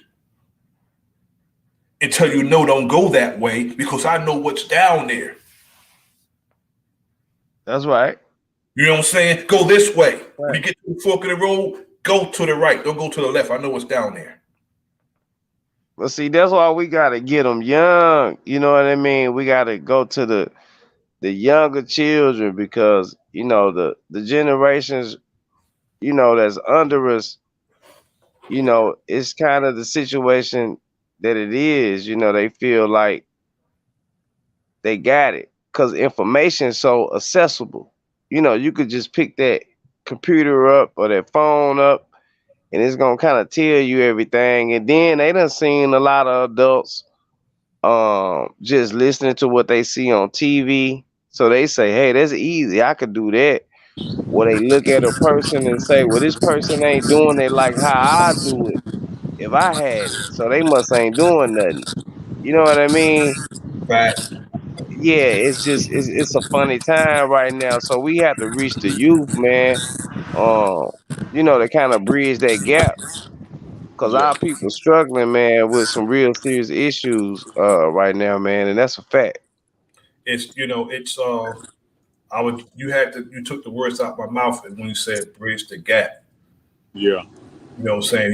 We have to bridge the gap, and it's going to be a lot. And you have to have thick skin. You're going to have to do a lot of listening as a elder, because sometimes when you speak to the young people, I'm becoming an elder, brother. I'm 56 years old. When you speak to the young people, a lot of times you have to listen. Yeah. Facts. You know what I'm saying? You listen to them, Yeah. and you see what they want out of their life because it's their life. You can't live vicariously through the young people because you feel you want to live vicariously through the young people. You got to tell them how to move around because it's And you young, know what? it's old for That's what they want most of the time, though. exactly, That's the advice they take from the people who live vicariously through them because they feel like they're in control. So what I usually do is I just see what they interested in. You know exactly. what I mean? I got plenty of people who, you know what I mean, I'm able to help and you know what I mean, able to help them and put them in a position where they able to help me. You know what I Exactly. mean? Youngsters. But a lot of them want you to appeal to, what's within their interest. You feel what I'm saying? So that's what helped me a lot of the time. That's the best thing to do is to ask that young person what they want to do, cultivate and motivate them, Yeah. and counsel them if they need it. But and But don't try to actually don't try to you just guide them. If you see them going off, push them back on course. But let them move on their own. Hey, y'all know what's crazy? Hey, y'all know what's crazy? This is no bullshit, right? So, I stomp through my neighborhood a lot, right? There's a lot of young brothers out here, you know what I'm saying? And I don't see them all the time, you know what I mean? But for real, at the end of the day, man, when I see them, the more I see them, the more I get from them. You know what I'm saying? When I first meet them, they be hesitant. Hey, young brother, you know what I'm saying? Type shit. Just giving them love and shit, right? And they might be reluctant the first time, but the second, third, fourth time I see them, you know what I'm saying? Just cruise through the neighborhood, man. They love that shit, man. They need it. They want that, that camaraderie. You know what I mean? Like Hey, they let need that, one, bro. They hey, want us one there, y'all bro. They let, want to hey, talk to us, one bro. y'all let, hey, look, one y'all let Lil Zay join the panel so he can ask the questions he want to ask. Somebody has some feedback. Yeah, you got some feedback. I think maybe realize. Nah, I don't hear it from mine. It ain't from yours. It's Nah. gone now. Yeah, Lil Zay, join the panel, man, so you can ask all the questions you I, want to I just ask. I, I just want to let y'all know, man. It's that time, bro. It's that time that all of us turn the fuck up. You know what I'm saying? It's up there. You know what I mean? Like we've been docile for too motherfucking long. And even if people don't agree that we need to be on the time that we on the type of time we on, hey, this is where we at. And if you don't like it, we don't give a fuck. But at the end of the day, this is where we need to be at. We need to be up there. We need to be, you know what I'm saying, pulling our children out of this matrix, man. We've been stuck in this matrix too damn long. It's time to pull us. If we out of it, then we need to try to pull the people that surround us out of it. If they don't want to get out of Everybody it, ain't cool. gonna. Hold on, It ain't for wait, everybody though, let me bro. finish, bro. You ain't let me finish. If they not willing to come out of it, let them sit where they at. Let them sit where they at. But don't stop trying to pull the people around you out of the shit that they in. If they don't want to come out, cool. But don't stop trying. Cause we owe that to our people. As much as we waking it up, we owe that to our people to let them know the truth. And if you don't Bro, want it, that's cool. it's a lifestyle, bro. Like this brother that's on this phone right here. Like, bro, Like this a lifestyle, bro. This shit we do every day, all day. That we've been doing for years. You know what I mean? Touching hundreds of families, bro. Maybe even thousands. Like I'm saying that in these type of spaces, this thing can happen too. I think it's a whole nother type of outlook that come in these kind of spaces, man. Because you know what I mean. But on a serious note, man, as far as the people, like on some camaraderie shit, like what you talk about and these concerns, what we talk about as far as our people and shit. See, first we gotta understand who is we. Indeed. Cause if we got a whole bunch of not we's in the we, then it's gonna continue to be problems, man. It's gonna continue to be issues, man. We can't respect each other and build, and you know what I mean, and not try to Like be on no bullshit to cut each other down. The children watch that type of shit. See what I'm exactly, saying? exactly. And children will they will target, they will tell you, and they'll point out hypocrisy in their parents and in older people because you don't want me to do something that you're doing. They'll point that out in a heartbeat. And what the parents' response is, they get mad. You can't get mad if you tell your child to not do something that you're doing and they point that out to you. The best thing, the best way to is about being the example. Bingo. Be the example and be and do and not do what you don't want your child to do. Yeah, you hit it on the head right there. That being an example. That's where You it's gotta at. be the we have to be the example. And you can't even call yourself an OG if you don't have the necessary tools to teach young people which way to go in this world because this world is the wilderness. When you step out into outside your house and sometimes even you're not even safe in your home, it's the wilderness. And you got to tell young people how they should go. Only the road that you've been down. Don't talk about things you don't know. If you don't know it, you refer them to the person who knows. That's right. It's all about it, and if you're gonna bridge the gap, and like, it's the village thing. And when you, like I said, don't live vicariously. Right. Just tell them, okay, what you did and why either you successful or you're not successful. And say, no, I don't want you to go down that way. Don't go down that way because there's snakes down there. Don't get bit by that. But some want to get bit. You know what I'm saying? Regardless of what you say to them, again, if you see them going off course, pull them. Look, I don't advise that. That's how you break it to them. You don't be demanding. You just say, I don't advise that And it, because I'm a martial artist, okay, fighter, and I approach everything on that level. I approach everything on that level. And when young people come to me, I don't thug my way or bully my way when it comes to them. I want to know what they think. I want to know what they want. And if I have somebody I can point them to, I do that. If I don't have the answers, I'm not going to pretend I do. Oh yeah. I'm not going to pretend I got the answers if I don't have it. That's what you gotta do, man. I feel like as far as this music thing, man, I feel like um we should be able to start supporting each other more.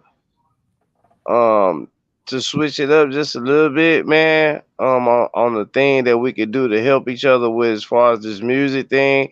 Small things like views and likes and stuff like that, man, to help build a community and start having our children to try to be more independent when it comes to these things and not even look at far as getting deals and all this too with that, man, because we already know what the outcome gonna be, right?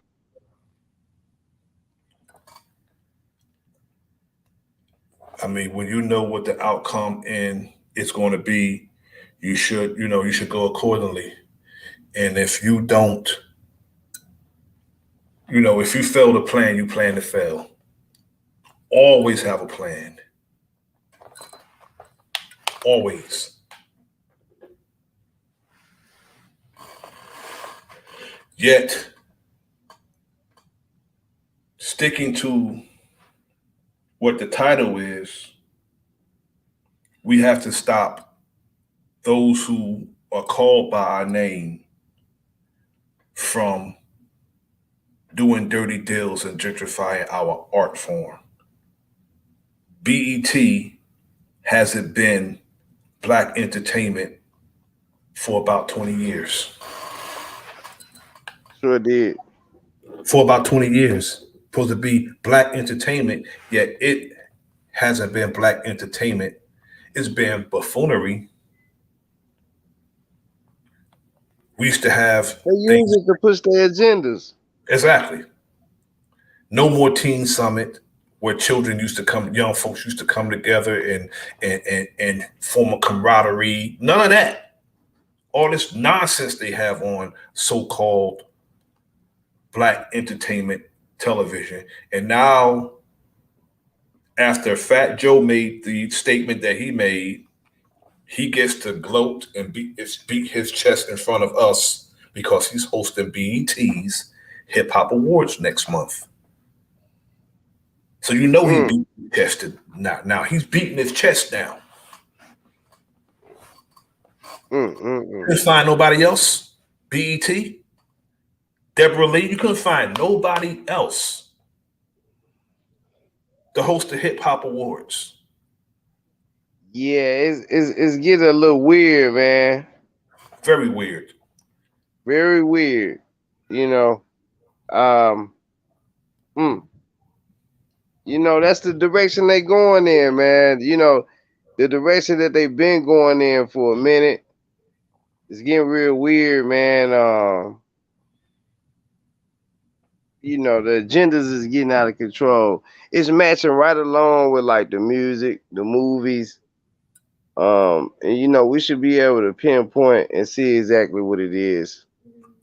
I found it weird, brother, when I was watching the BET Awards and Jennifer Lopez did the damn tribute to Motown. That was weird as hell to me. When you got Jennifer Hudson, you got Fantasia, you got all these you got all these sisters out here that could have did that. She did it. It's some weird shit going on. That's next. Remember your brother said it because they put the king of R&B on a magazine cover as a white boy. Yo, hey y'all. So check this, right? I'm at the stove, and it's a bunch of wild Indians out this motherfucker, man. I listen, my heart is on 10 right now, bro. If y'all can see what I'm seeing, bro, a bunch of just and you know what's crazy is when I say, oh yeah, it's a bunch of wild Indians in this bitch. Nobody bats an eye. Like nobody, oh, I'm African. You know what I'm saying? Like nobody said that shit, bro. Look, it's 20 niggas in the store. And I'm like, it's a bunch of wild Indians in this bitch, and everybody like, yup, bro, man, look, man, I love this shit. We growing, bro. You know what made me flip yesterday? That I was listening to academics. He compared hip hop artists from the founding members to the hip hop artists today, and then he referred to the Africa Bambaataa thing and the pedophilia that was going on with the young man, the homosexual stuff. And then he said artists today wasn't doing that. I flipped the fuck out. I was like, it's the order of the fucking day today. The whole Dusty thing, just because, and then the whole Dusty thing, I'm looking like, okay, Like I know dudes who, they ain't buying all these designer clothes and all this, man. These people got houses, these people, you know what I mean? They live a whole different life and got a whole nother value, whether they're walking around with all their money in their pocket and own them and driving it. Like, you know, you gotta do things accordingly, man, especially if you got a business type mind. Um, when you on fire, now you can do it like that. But if you just making enough money to survive, and you know that this would usually be a job, but you making this from a business, you gotta treat it as such. You don't go outside of your mind and your body to do some shit that's not really happening. Now you ain't being realistic. You know what I'm saying? That's what Indeed. most of these rappers do. They might not be making but 70,000 for the year, but they like shit. I'm making some money and I'm a rapper. Like, you see what I'm saying? We got to get out that mind frame. It depends on how, you know, frivolous or not frivolous you are. Because if you're making, let's say you do 70 to 100 grand and you live within your means, you're making a good living. You're just not making a living you should make because you're getting jerked with your numbers. Yet some of us want to live how people put on TV. They put this, they flaunt this so-called lifestyle, which is not good in our face. Now, why would you have 10 bedrooms and 8 bathrooms and you only one person? That don't make sense to me. Unless you having your whole family live with you, it makes no sense. And then you got all this land and not planting no vegetables, no fruits on it.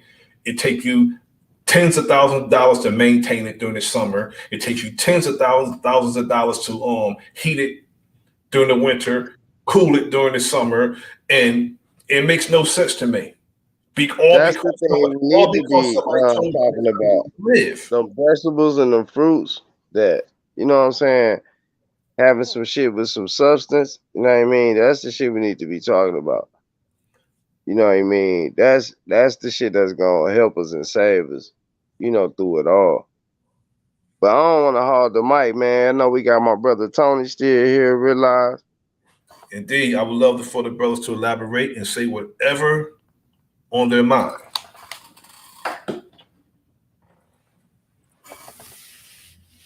If you want it, you got it.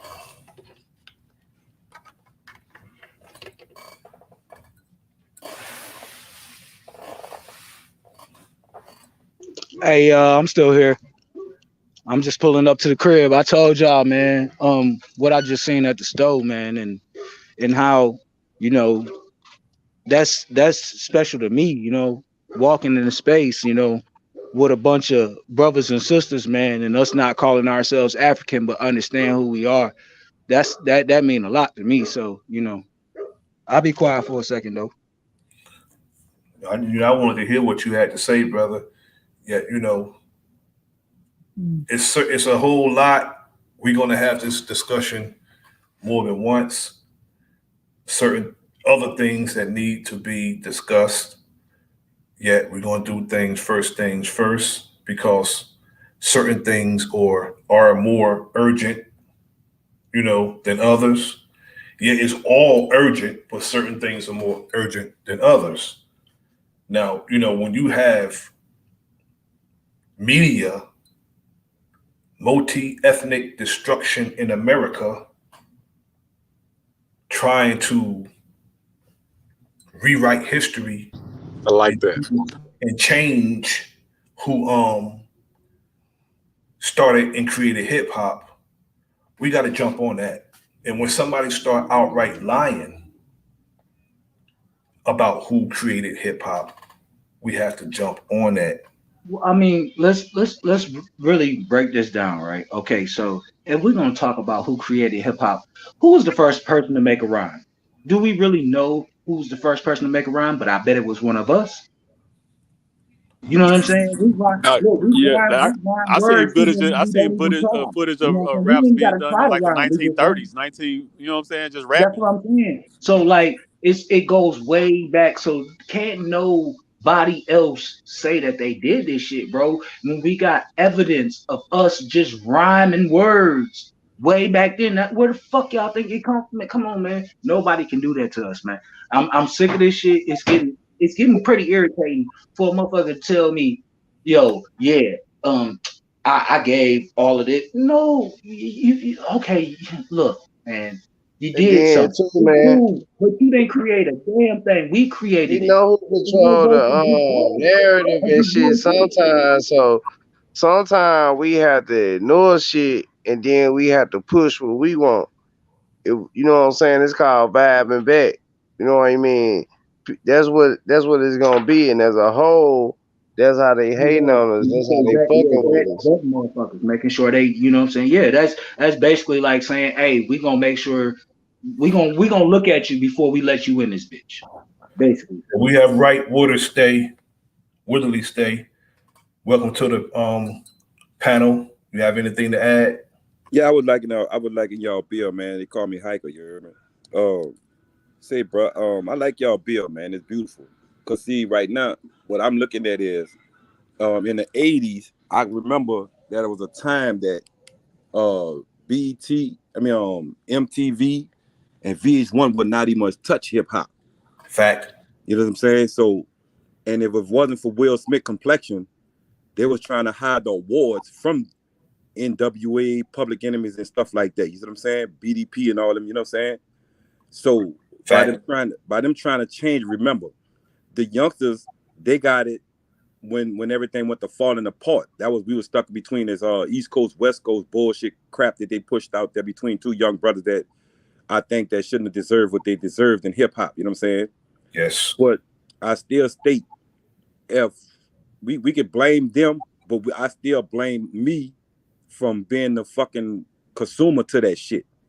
You see what I'm saying? Yeah, brother. And like now, right now, the youngsters think that the stories we were telling was funny, but we was just trying to show them it was reality, with a little bit funny, but it also had consequences behind it. And the consequences a lot of people are forgetting about. You see what I'm saying? And they say, well, how you figure that? Remember, once they figured out a way to get us to fall for the crack era, the CIA crack plan and Joe Biden crack plan, you know what I'm saying? Once they put that they rolled that into the bowling alley, we picked up the biggest one we can find to chop it down as many ways we can and bring destruction. And the plan was to do that. Even though hip hop had positive messages through pro righteous teachers and all these other cats that was coming up Facts. from that music, but they knew we also had a bad side, a savageous side. So they introduced us to the West Coast. You know, a couple of East Coast cats that had their hardcore, but that West Coast cat with the NWA. And once they seen that we had the East Coast and the West Coast in our head, they said we gonna make them choose, and then we gonna give them Uncle Luke. Uncle Luke had the women going nuts. Then when they said, I'm gonna take hip hop to this express though, I didn't see Fat Joe. I didn't see Fat Joe in these courthouses fighting for rights.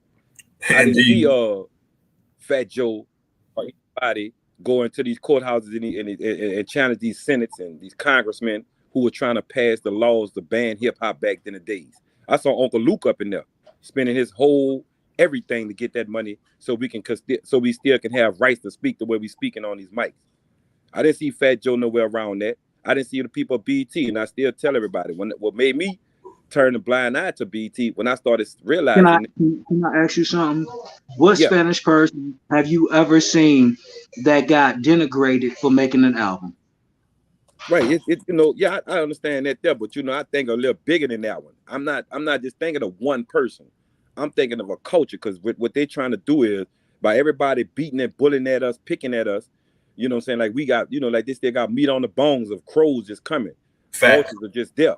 So my thing is not picking on one little small thing. You heard what I just said. The televisions, Viacom, and all these people did not want to participate in the 80s when hip hop was the fucking shit. Absolute truth. Everybody, every neighborhood you went in, people didn't have to rob and steal from each other because we all had gold chains on. We all had. That's when they wouldn't let us in. That's when they wouldn't let us in. Let me interject for a second. Well, what I was saying. Now, go ahead, brother. Finish. Then I want to interject. Go and finish what you were saying, brother. what I was saying was the jealous eye came about when they realized that we was distracted, so they played us with the Jesse Jacksons and the L Sharptons and all these other things. But remember, some of the people that went to college, I appreciate you. I thank you that because you opened my eyes to try and shoot for more. But you Indeed. still went after your master degree, and once you got your master degree turned you against everybody because you figure you had your master degree. Exactly. We was on the street and we saw it without their master degree. You know what I'm saying? That go back to the whole house nigga field nigga shit too. See, a lot of us, when we get these so-called degrees, masters and doctorates, we feel that we have risen above the condition of our people. That's one of them. That's one of the things. And it was a time when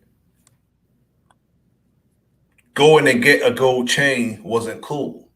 Late 80s, early 90s, it was the red, black, and green. It was the black medallions. It was something that, that was of black culture that we wore. Now, hip hop changed when the prison industrial complex met with the record executives. That's when hip hop did a significant change. Facts. And all the gangsterism, because they tried it with NWA and they tried it with Ice-T, but NWA and Ice-T were friends with Public Enemy. When Professor Griff was kicked out of Public Enemy for something they said he spoke about that was anti-Semitic, Professor Griff said all these so-called pro-black and conscious rappers backed off from him. He said the person who called him and helped him and sent him money was Ice-T from the West Coast.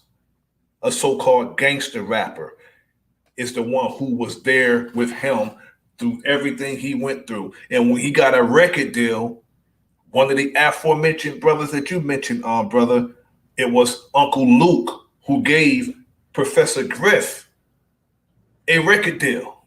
Right. That's who gave him his deal. He was on Luke Records. When he did Pawns in the Game, that was on Luke Records.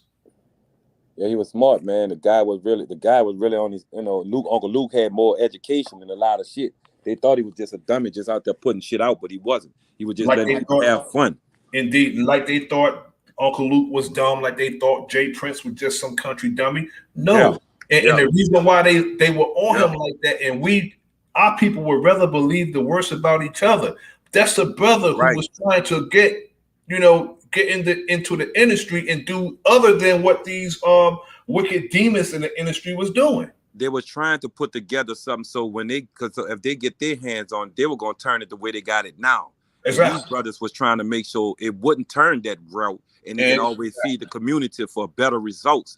And like I said, shout out to, a lot of people that's in the game, a lot of OGs that's in the game, Jay Prince and a lot of them, man, that, had these people out for rap a lot. And Uncle Luke with his record with Live, you know what I'm saying? They say, bro, it was beautiful back then. We could go places, might have a fist fight, get your ass ran up the street, but I still get to see you in school, my man. I still get to see you in school, bro. Indeed. And we bragged about being smart. Right, of course, because one thing you go to school. That's real shit. We did. We bragged about being smart. Know what I liked about being smart? When I used to sit in the class and I see this beautiful girl, you know what I'm saying? I'd be like, everybody picking on this girl, so they don't want her, so I'm gonna go after her. But she on her books. And if I go after her, she gonna teach me what she know. And if I need to pass, I know damn well she gonna know how to read it for me, and I'm not gonna fall short.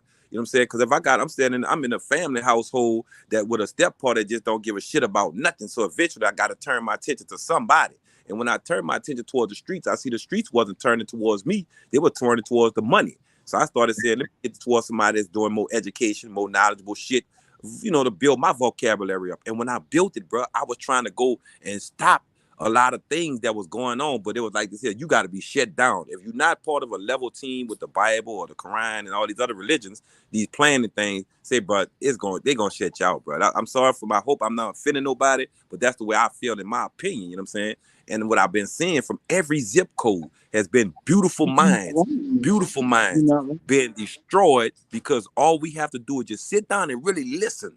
Yeah, Listen to it. I agree. I agree, brother. Just listen. And the elder, if they're not trying to give, Progress. if they're not trying to give young people something that they can apply to their lives that's beneficial to them, they shouldn't even open their mouth to a young. Get out the way, man. Get out the way. Don't open your mouth to that young and let them go. See, this was embarrassing to me. This is what I say was embarrassing. I know a lot of people may be offended, but that's why I don't come on the platform no more, because I state this here. If you call yourself an OG, the things you wouldn't tell me in the streets, you wait till a cell phone show a commercial or a TV show a commercial of a cell phone and tell you it got this plan, that plan, and this plan. You go run your ass out there, go buy this phone and tell that phone everything that you wouldn't even much allow me to get close to. They tell me I'm a snitch and I'm a bitch. Who tricks a person to do this type of shit? I mean, you've been on the streets running it solid, but then here they give you a cell phone, and now everybody want to come on and look at flossy, glossy, talking about, yeah, I would, and nigga ain't gonna come around my block. And what the hell do you see? That's the part. That's the part of That's indoctrination. That's indoctrination. That's the part of hip hop that I never liked. When hip hop started being extra shiny, extra flag, extra shiny and stuff. I mean, you can talk about Dusty all you want, but it wasn't always like it is. You know what I'm saying? Like all this extra shiny, people wearing $100,000 chains. I mean, that's too much for me. Man, we would say, bro, we made sure. If I was getting money, my partner getting money, but we was also sharing. It wasn't like, man, I'm gonna kill this dude to get a contract. I'm gonna kill this dude to get a house, or I'm gonna fuck over him. I never saw it. I wasn't seeing it. And then when I wasn't, they was hiding it so good. And now that everybody, that's pioneers in the game, and these dude, and there's what that dude, academic man, I don't even much watch none of the interviews the dude talk about. I watched one interview with that guy. Yeah, that's what the game went to now. See, nigga like academics, he in the back burner, but he getting real money. Like the people that we see on TV with this jewelry and shit on, that shit ain't even real. They ain't even really getting money like that. But look how they getting it, bro. That's why he said they dusty. Look, he not really looking out for his own people. He always been for himself, bro. The most successful he low down motherfucker. Picture this here. The most successful people are the people who fucking look out for their own, bro. Remember, bro.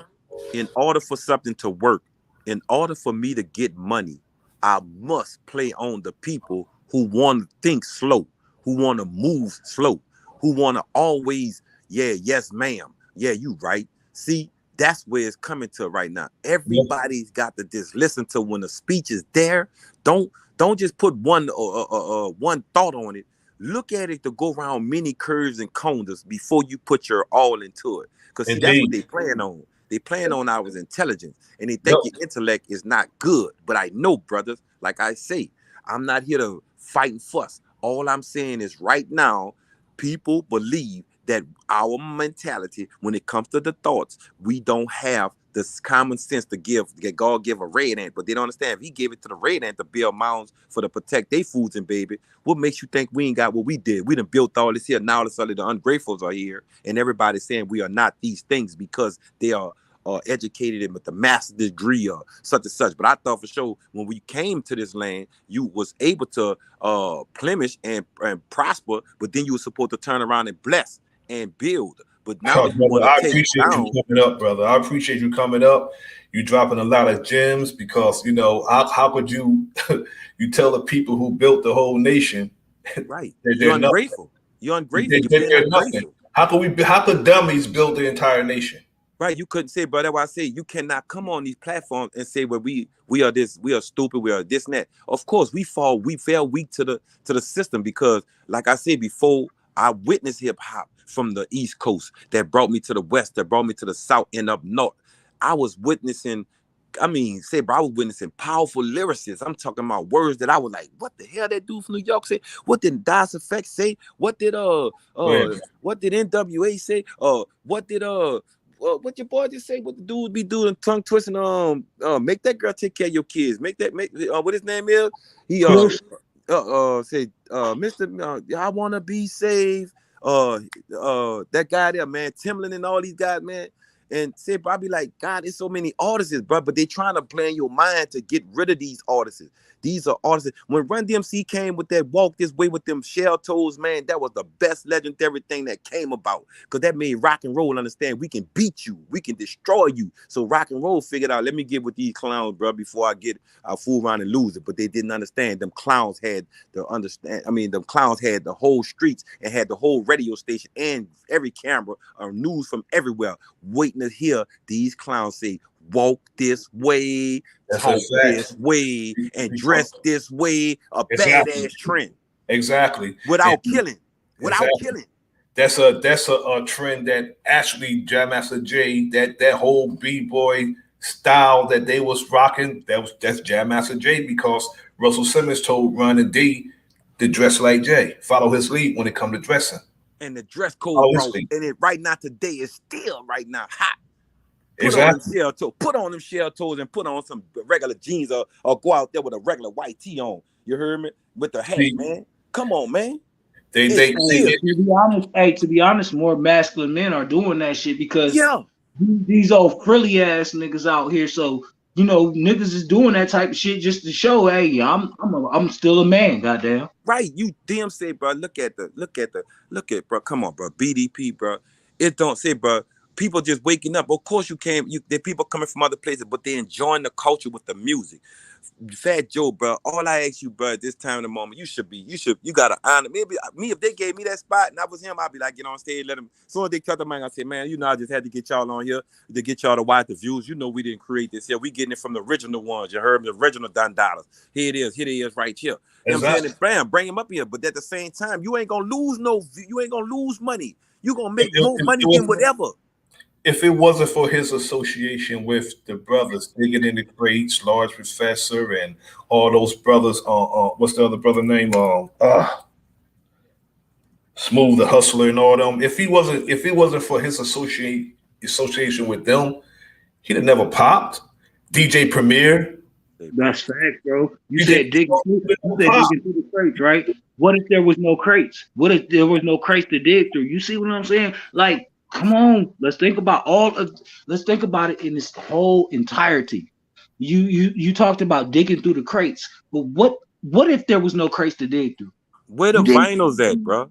Where are the vinyls that's coming? Now, as far as Busta Rhymes is concerned, man, he was named by Chuck D. Well, he got his name. Chuck D gave him his name. Chuck D called him Busta Rhymes. He was called Taheem. He was in another group, and when they had a competition for the name Leader of the New School. Leaders of the New School. That's why I saw him, man. When I first saw him, they had a competition. Them and the young black teenagers was actually Chuck D and the Bomb Squad and Public Enemy. They was making them compete for the name Leader of the New Schools. And then when Leader of the New Schools was established, Chuck D named Busta Rhymes because he wasn't even called Busta Rhymes. He was called Taheem or something. Busta Rhymes was given his name by Chuck D of Public Enemy. Busta Rhymes. From a friend of his who was called Busta Rhymes. He named him after his friend. Yep, that's facts, bro. You own it. See, I like his music, bro, but I just don't like you trying. Everybody come and try and take something. America is up for sale. That's what everybody been saying since King was alive, saying the same thing. Y'all built it, y'all built colleges, y'all built all plans just to come here and take what you want to take, do what you want to do. But you don't honor and your ungrateful ass don't want to, give up no respect for it. You don't want to play that again. You don't want to do nobody, no right here. So why the hell people don't have the right to be mad, brother? This land is here for the taking, and they've been taking and taking and taking and taking. Man, I said in the beginning, brothers, when you allow somebody to come in your home You have to make them know emphatically whose house they're in. When we allow people to come in, when we allow Fat Joe to come into our art form and say nigga, that's made him comfortable. That made him comfortable. He been saying nigga 20 damn years. Check this out too, big brother. Not to cut your energy. Um, you ever saw the movie on BT where the black cops were shooting the white guys that was there living in the hood, and they were wearing the jewelry, and and you were seeing the black cops was hating on the white kids. You ever saw that on that thing? It played on BT about 2 years, 3 years ago, something like that.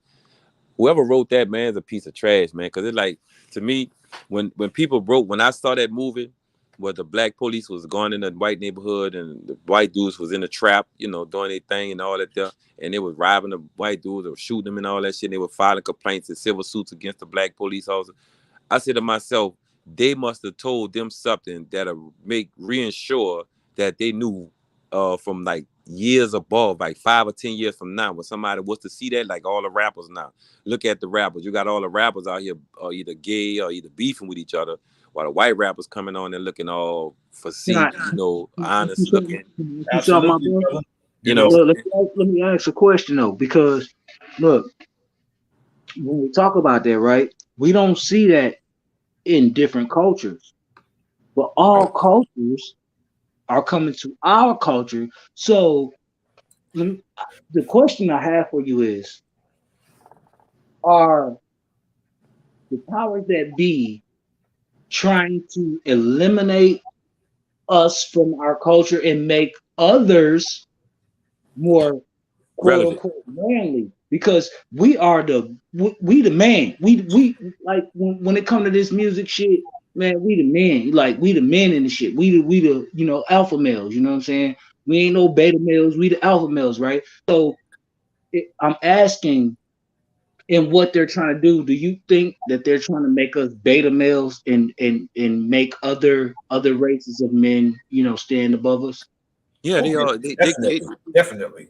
Yeah, you can see it in the movies. You can see it in every movies. You can see it in the a lot of things that they putting on every commercial, and what makes it so raw about it. Most of the women that's representing these commercials, that's pushing it, are fraternity women. You know what I'm saying? Claiming in a clique women and all this here type of womenhood and all this here nonsense. You Yeah, got I to mean look at it like, they started that back in 2001. but everything is a hustle. With Everything is Eight a Mile, hustle. with 8 Mile, and the lone black, white hero that saved the fucking day. That came so hip hop, yeah. But they You know got what a I'm saying? female. They got a one coming out now with the female about the battle. The Well, battle. I the seen reason that. why I seen I'm, that. you know It's me to sad, cut bro. that off. The reason I say that is because I'm coming of age, right? I'm starting to see things a little different, you know what I'm saying? So I'm looking at things differently. I'm looking at my parents, you know what I'm saying? They still together, and I'm looking at their relationship. I'm looking at men and women and how we gel and best friends, that type of shit, my homeboy type shit.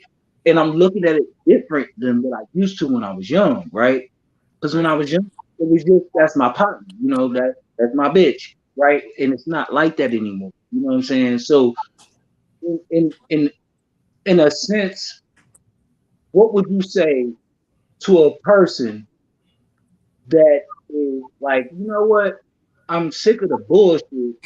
I want to detach, but there's no way to. And I'm asking y'all for real. Like you want to detach from all of the bullshit that is going on. How do you really do that? And I'm asking y'all that for real. You don't. Look. You don't have to detach from it, big brother. All you have to do is take charge. You see what I'm saying? Because if you Mm. trying to detach from something that's all over. I think I Remember, know. it's all over, big brother. You What hear was me you saying? talking about? You talking about No, everything, or like like what ignorance, ignorance, exactly ignorance, are you period, detaching ignorance. from? He just don't want to be around the foolishness. Ah And yeah, ah yeah, shit. and You just Listen, detach from what I said, everything hold on, y'all. that ain't Hold serving on, hold you, on, bro. no, wait. but listen to me. I It ain't said what I about. said. Look, I what I'm just saying don't is this want to here. be around the You bullshit, gonna you right? you Trying to gonna have. figure it out, trying to get better, you know what I'm saying? Put myself in better situations. And if there's anybody around, right? Because we all here for information, we all here for understanding, we all here for growth. So if there's anybody around, that feel like I do, like, what I'm saying? Like, cause I ain't stupid, right? But at the same time, how do we get to the point to where we get around the foolishness? Cause I don't want to be around it. So how do I get You gotta around it? cut the foolishness out, bro, because that's only Exactly. gonna cause sticks in the game. Hey, yo, what you So hanging around? anything that's bullshit, you gotta cut that out the door, and then like everything that's But open I for know y'all. business Hey, yo, what will you Okay, be hanging so around? open. I'm looking for a little Cause bit more. talkers don't do and doers don't talk. You feel me? Yeah, but say, but I So do it it. shouldn't I be do it. nothing to My talk name is about. say, son. My Hey, name is Hyper, Hype. can you please give me a little something on What I'm that? saying is this here, bro. What are you? Um, What jobs are you? What's your occupation? You know what I'm saying? If what you doing is for a job right now, if you got something doing for as a job, and you know you feel like okay, I'm going to work these hours, but you know damn well if you go work them, while you working them hours, you go get yourself stuck into a liability, meaning not a liability, something like a debt pledge or something. That means you working for somebody else to get paid. You see what I'm saying? You got mm, ideas to bring somebody around your family that can harm your family. That means that's your fault. You know what I'm saying? If somebody was to harm you, you can't. Your people can't be mad because you allowed them to go around them. And I told you, I'm not telling you, not told you, but I'm asking you, big brother. Remember, people will come around to see how far you will allow them to disrespect yours in his eyesight or their eyesight, so they can be looking for the chink in the armor. But like I said, yeah. you want to take a head of something. Get that book. Pick up a skill. Remember, dudes that don't have nothing going, or female don't have nothing going, when they see you go get a skill, that evil eye will come around, or the jealousy will go on hating, and the real one's gonna say, man, I'm going with dude, man. Dude That's going right. somewhere. Dude gonna be on that fact shit. And guess what? He around people that's gonna keep bringing that energy towards me instead of me keep on feeding it to, oh, she just pulled her wig off, or she just wore the shorts outside, or she outside, Real shit. or he just had a That's a real pistol, shit or there. he just Shit, had a Hiker. pistol. You know what I'm saying? Yeah, big brother. Real Because look, shit. remember, the people love you on this platform. They don't just want, they're not just telling you just so you can be sounding good. They telling you this here because they know how they've been in them predicaments. And a lot of people don't see that if you didn't been into it, you're not gonna box yourself into that energy. You're gonna box Exactly. yourself into a picture that you can always remake. You can always remake a picture, but you can't remake a date, bro. You can't remake a date.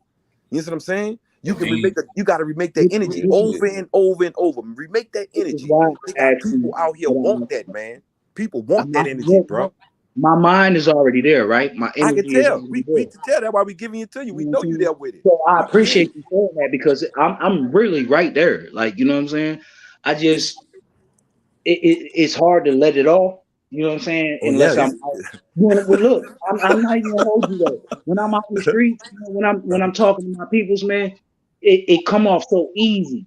But when I come up here, right, I'm so nerve. hold backish Yeah, because motherfuckers up here, man, they man, y'all gotta understand, man. Motherfuckers will step on your neck when you down, right? right, right, But when right. you go out in the streets, though, when you go out in the streets and them motherfuckers is down just like you, they gonna listen, bro. But Yeah, look, So you ain't that's gotta what be I'm saying. down though. but You look, ain't gotta be down. So don't look for I'm you to not, be bro. down. look. Listen, Just bro. but I'm look, not. You gotta I just Yeah, wanna understand, say bro. I I'm just a wanna say something real One at a quick. time. I One just at a wanna time. say something real quick. Like look, it could just yeah, be you just might not be able to even you be useful to a motherfucker, or you might be on a different wave or agenda, like this man just said. When you doing something, that evil eye gonna come. So you Oh might yeah. just find yourself saying, "Man, I don't know why this shit going on. I don't know where this shit come from," but you just gotta keep moving, nigga. Whether you crawling, running, skipping, jogging, or limping, long as you keep moving, you know what I mean, toward what's gonna serve you. See what I'm saying? You can't right, bullshit yourself. Fuck what everybody right. else talking about, And especially on bullshit this yourself. YouTube. You see what I'm Only way, saying? hey, you cannot bullshit yourself, brother. Only way you can Right. bullshit yourself if you look in that mirror and you know the outside can This say, is man, look, this is stay this your is ass the here point. or the police gonna get you. Or you Yep. go out there, the police gonna get you. Then first thing you do is look in the mirror and say, fuck that, I'm gonna still go out there. Which is the point that I'm trying to make. I That's still what I'm go saying. out. I ain't. I Yeah, but ain't. I'm saying, why would you look? I'm going It's out. like this here. If you I'm gotta go off to my work, people, man. Period. You know what I'm check it out. saying? But look, check it out, big brother. We all got friends that's wild. We got some that's You got crazy, no funny. friends. We got You them, got no that friends make us in sad, that. I some just that'll need you help. to know We that. got some of them that ain't shit. But at the same time, when somebody come to me and say, bro, let me learn me $100, and I know this dude can't give me the 100 back, I give it to him because I just paid him. I paid him to stay the fuck away from me because I know he gonna be going to running and hiding. Fact. Why he running and hiding, talking about he owe me 100? He think he laughing because he owe me 100. Fuck no, I just paid you to stay the fuck away from me. Man, you said some real shit, bro. I done did that so many times. It's a cheap way. It's a cheap way to get rid of them, motherfucker. Let me tell y'all something. Dog, that's how my dad is. I'm not bullshitting. He will pay you to stay the fuck away from it. But his thing is, if you pay me back, when you say you gonna pay me back, you always will have somebody in your corner. But if you fuck me over, you ain't never gotta see me again. Right. Nah, but that paying the motherfucker to stay away, that's some real shit right there, bro. It's a very cheap way to rid yourself of somebody. A very cheap way to rid yourself of somebody. Because it's about problems. It's about the process of elimination, man. You want to get rid of the problem. Right. If you know somebody really in your mind status, bro, they not on your level. And remember, if they are hiding because other people are portraying a role. Remember, when they go to stereotyping, a lot of people be running in 30 deep gangs. I mean, 30 deep people, knowing their mamas will beat the shit out of them or their dad will beat the shit out of them if you catch them around that corner doing that to them people. You see what I'm saying? But the idea of the game is to be sneaky. So the idea of the game is your situation. You're not being sneaky. You just being up front. You tired. You trying to go to work. You want to come back. If you want to join in, come on. People gonna want to join in because that's for show money. Remember, that's for show money. You signed your name and your social security number on an application that gave these people who hired you some money to pay you back so you can go try and uplift some other people. So when they get their credit and shit right, they don't have to come and go ask a woman to sleep on a sofa when they 40 or 30 years old, getting kicked out, walking the street with a fucking PlayStation or some suitcase talking about, we can't do that. Everybody don't think about it like that, G. I know that, but this is what I'm saying. We ain't got to think exactly what it is. That's what I'm saying. You're not thinking. Look, if you worry about everybody trying to get you right, how the fuck you gonna get everybody else right? You trying to get everybody right but yourself first. They don't see nothing. They see you on their level. You not on their level. You move away. Then they gonna start seeing it. Some real shit. You just saying some real shit right now. They don't see you, bro. If they don't see you, if they can touch you, if they can get around you every day to keep playing the same old game. When you lose a turn on a video game, you be mad as a motherfucker, but they got 5 more left. So you figure like I'm gonna do them other 5 right. Because this other dude just kicked my ass out of 2 other extra turns. So now you got 5 left. So you think you're gonna keep doing the same shit, the same moves, knowing that you're gonna get pissed off and throw the remote control? How many remote controls you gonna keep building at nighttime before you get up in the sun and recognize you playing? You gotta keep moving. They don't understand you. That mean that ain't you gotta keep it moving. It's called insanity. Same thing over and over again, expecting different results. It's called insanity. Noah kicked my ass. Noah kicked my ass in the streets. Kept me in the streets and kept me going to jail and trying to prove embarrassment. I was too embarrassed to read. I was too embarrassed to go show people I could go do something better. I was too embarrassed, and that was killing everybody right now. Embarrassment. A motherfucker embarrassed to wear pro wings. A motherfucker embarrassed to wear some jeans that really fit. A motherfucker embarrassed to wear a shirt to school because he gonna get ridiculed by some other parents kids who been taught by their parents that this is the better way of getting it. This was embarrassment, man. You know what I'm saying? A motherfucker made the gun popular because he was embarrassed to walk around with a black eye or a bust mouth. Embarrassment is powerful. Yeah. And right now, a lot of people are dealing with embarrassment. That's why they say, man, it's emotion. No, it ain't no emotion. It ain't no emotion. It's embarrassment, bro. People don't want to be embarrassed. But if you can just say, fuck that, I'm going to take my embarrassment. The ones who take the embarrassment are the ones who run around here saying, I don't give a fuck. The ones who take the embarrassment, the ones around say, man, look, I got my degree together. Look, I came back in the hood. I'm building this and this for this and this for that. And then here comes the people talking about, well, he a bad criminal person and we're going to throw him in jail. Look. Like I said, young thug them. Okay, man, they done what they done. But this DA said that this the dangerous people she ever met in her life. And she got all these motherfucking police behind her with motherfucking consent decree. The consent decree. Teach, brother. Teach. She gonna tell she done fooled everybody on that said them boys are the dangerous. And then turn around, you got police right there with a deferred decree and a union to protect them from what they are doing to people on the street. You fucking mad? She got murderers standing right behind her. Do you see what I'm saying? Yeah, You I can't. don't understand, brother. You cannot play. You cannot play in the ball game when these people own everything. Even much this poo-too we are talking about. This is a wire. This is a wire, and this wire picks up when we are asleep. This wire picks up when we are not. This wire do everything it does. And remember, the shit I told you, we cannot tell each other. Say, if I walk you in the street, say, man, let me see your girl ass, nigga. You be like, nigga, I'll punch in your fucking face. And then turn around, go right on Instagram, and she on the Instagram shaking her ass right in front of the camera. Who Real tricked us shit. to do this shit? This how crazy, man, people is. And even what Who you tricked saying, us, bro? even though this wire got us like this, our own people got us like this, Right. bro. So like I said, who tricked us? It's a mind game. Like I tell you, the phone knocked on the door. Remember, the woman used to say, don't come knocking on my door for my daughter, boy. What school you go to? Who your mom is? Who your dad is? And the phone ain't did nothing but just say, here, flash and cross. You can get limited this. You can get video this. You can get this and that. Flash that motherfucker. And the women went out there. Niggas went out there. We brought that bitch to the house, opened that bitch up and showed everything that we were supposed to keep private. Mark Zuckerberg got a fucking reward from Obama behind him fooling everybody with Facebook because they didn't have the information. They couldn't get the information. They couldn't even get in our house. The search warrant was going to take too fucking long. So the best way to do it was give them Facebook. Some And people be involuntary COINTELPRO. Right. That's why the question come in like, who is we? Who is we? Why you think he gave him Facebook? Because he know one thing. I can't come to you and say, bro, I want to fuck your girl. I want to get at your girl. You or your girl want to get at me, or I want to fuck this nigga, or this nigga want to fuck me. You know what I'm saying? I can't do that in front of that in public. So I got to create something. I need a mind controlled thing. And the worst weapon it came with the homosexuality, because now they're giving laws that if you say something about him, I'm gonna punish you. Yep. Because the men thinking that they got to bow their head and look up for something to come save them. The warriors, these are warriors. That's why we on here talking amongst each other, because we don't fit into that category. Fact. If we fit into that category, then they put us a name on it and say, there goes the rest of the sugar bags right there. The future, they don't even want the white woman flipping. They want everybody to come from everywhere for to make money here, but they don't understand how to be grateful to the American Indians or the American first inhabitants of this land, which is us. And if the ones who come here admire it, we want to reach out the hand and let's connect this rope so we can push it together and figure out how we can be a utopia world where people can feed food without having to worry about he got more on his plate and I got to take some off his plate.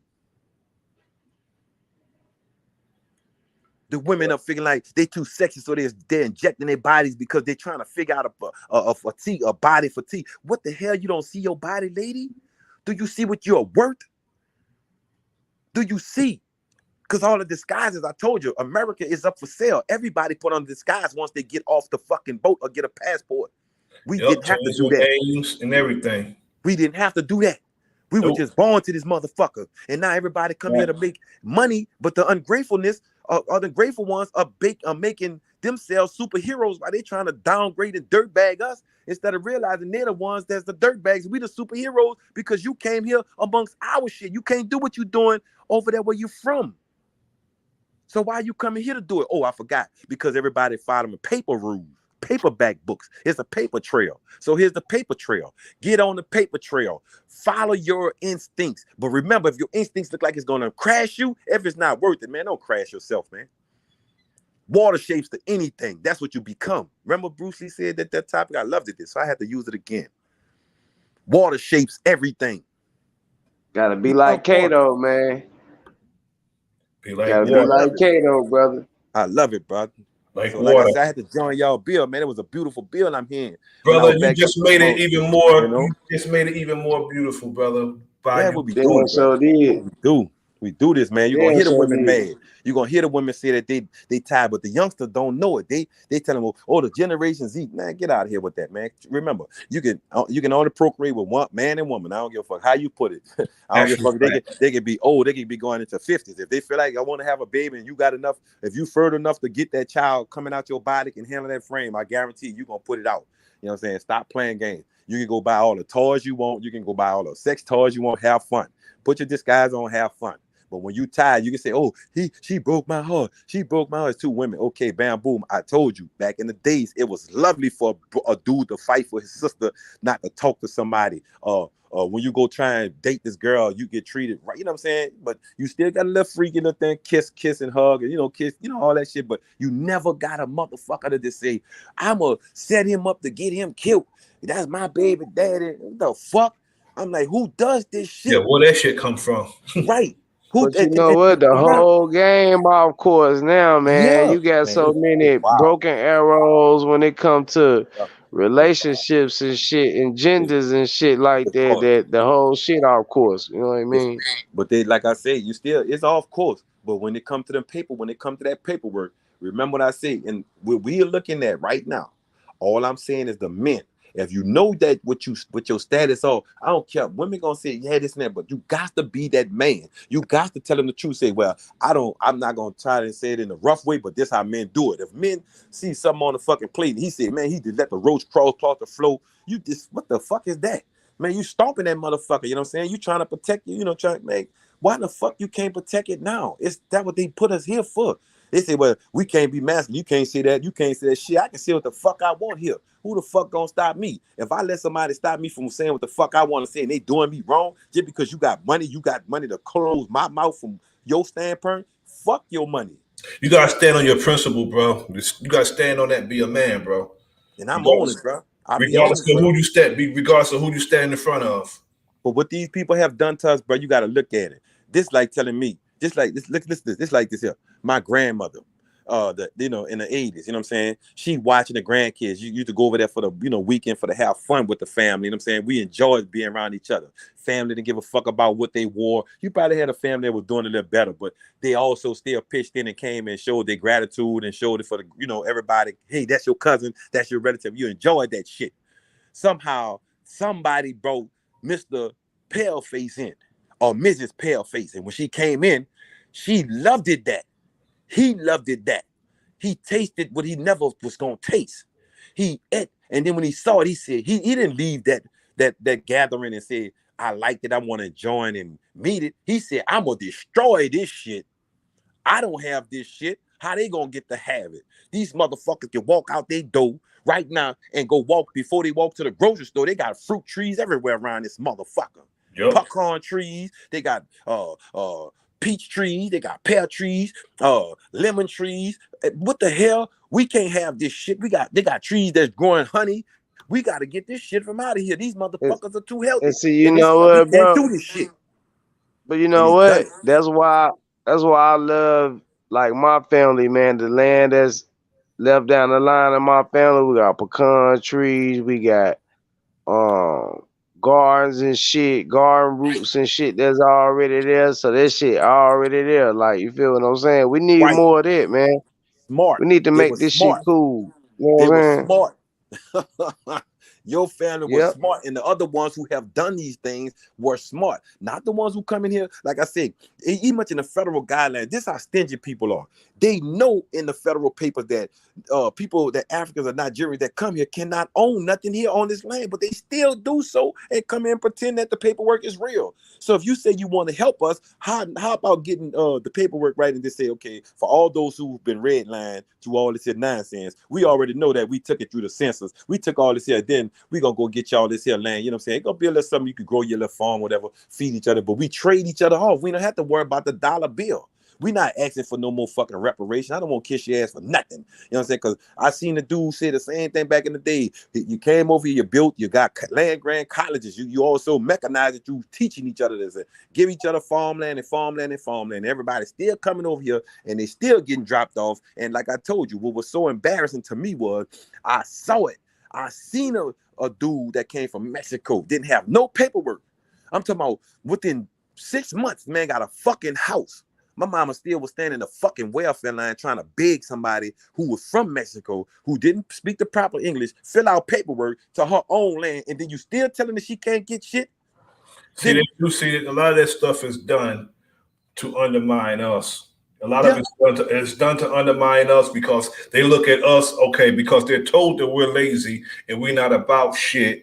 but they're giving handouts and they're giving free shit, and they tell us to pull ourselves up by our bootstraps. Meanwhile, they're getting free shit and they're undermining us. A lot of that stuff is done to undermine See, us. this was so embarrassing right here. If you claim you was a activist for us, I hear you. I heard you in the 80s. I heard you speak in the 70s. But Joe Biden been there since the 60s, still pushing this what he's pushing now. So remember, out of every activist that claimed that was with us, the We Are the World Singers and all this shit here, remember, I found out that through a bill of Empress Hoover, and I think nonetheless, I think, and these guys and goddess was explaining that these people know through when we walk into places for houses or cars or anything, credit loan places, once we sign our social security number and our name, it's automatic paid for. Yeah, But they I mean, didn't tell us we pay this. the debt. They pay their debts with us. Right. And I didn't know this yet. I'm like, damn, so you mean to tell me a job is not a job until they hire one of us to go and create an account to pay other people and also pay me, but still take taxes out of it when they're not supposed to. And that's the reason why if we don't pay taxes, we're penalized for it because So, we're paying the debts with they're paying their but debts no, with they're us. double dipping. They are double dipping, Double and triple dipping. yeah, they're triple dipping. There you go. They're triple dipping. I mean, they know them. They say, but it's a funny game. And I did the reason why I follow some of the platforms. You know what I'm saying? You know what I'm saying? I say, bro, you gotta realize if you listen slower and you still thinking like we are thinking God, ask yourself that question. You made in my image. Okay, if we made in that image, here we are, and we are not being fooled. Right now, we are not being fooled. They're looking for the continue on, looking for food. You see what I'm saying? Looking for food. Look at like the issue with the Cynthia G and the gay guy, the gay guy called himself Hope. You know what I'm saying? Talking about he won't wait, say, bro, he must don't understand. He must don't understand. And like I said, I'm not gonna try and change our bill again, big brother. But it gotta be something better than what I'm saying. As far as dude say he trying to change, all he gotta do is be that leader. You ain't gotta go. When I seen everybody kept doing the same old shit, I say I'm about to go somewhere else, man. I don't got time. I don't have time to keep on saying yes, sir. Thank you, sir. For what? Who are you? Who? That's what made me start following platforms like you all platforms because I'm looking for the best. You know what I'm saying? And I have found all of everybody to be the best, except the ones who out here putting the false information out. Anything else, man, I'm running with it. And when I vet everything I fact check everything that I say before I even right, say it. that's why when I heard the bill, I said, man, I'm going to check up on these bills because when I hear conversation like this here, I'm not trying to go and argue with nobody else because I don't do that. we can debate it, and if I'm wrong, remember I told people if I'm wrong, I shut the fuck up and learn.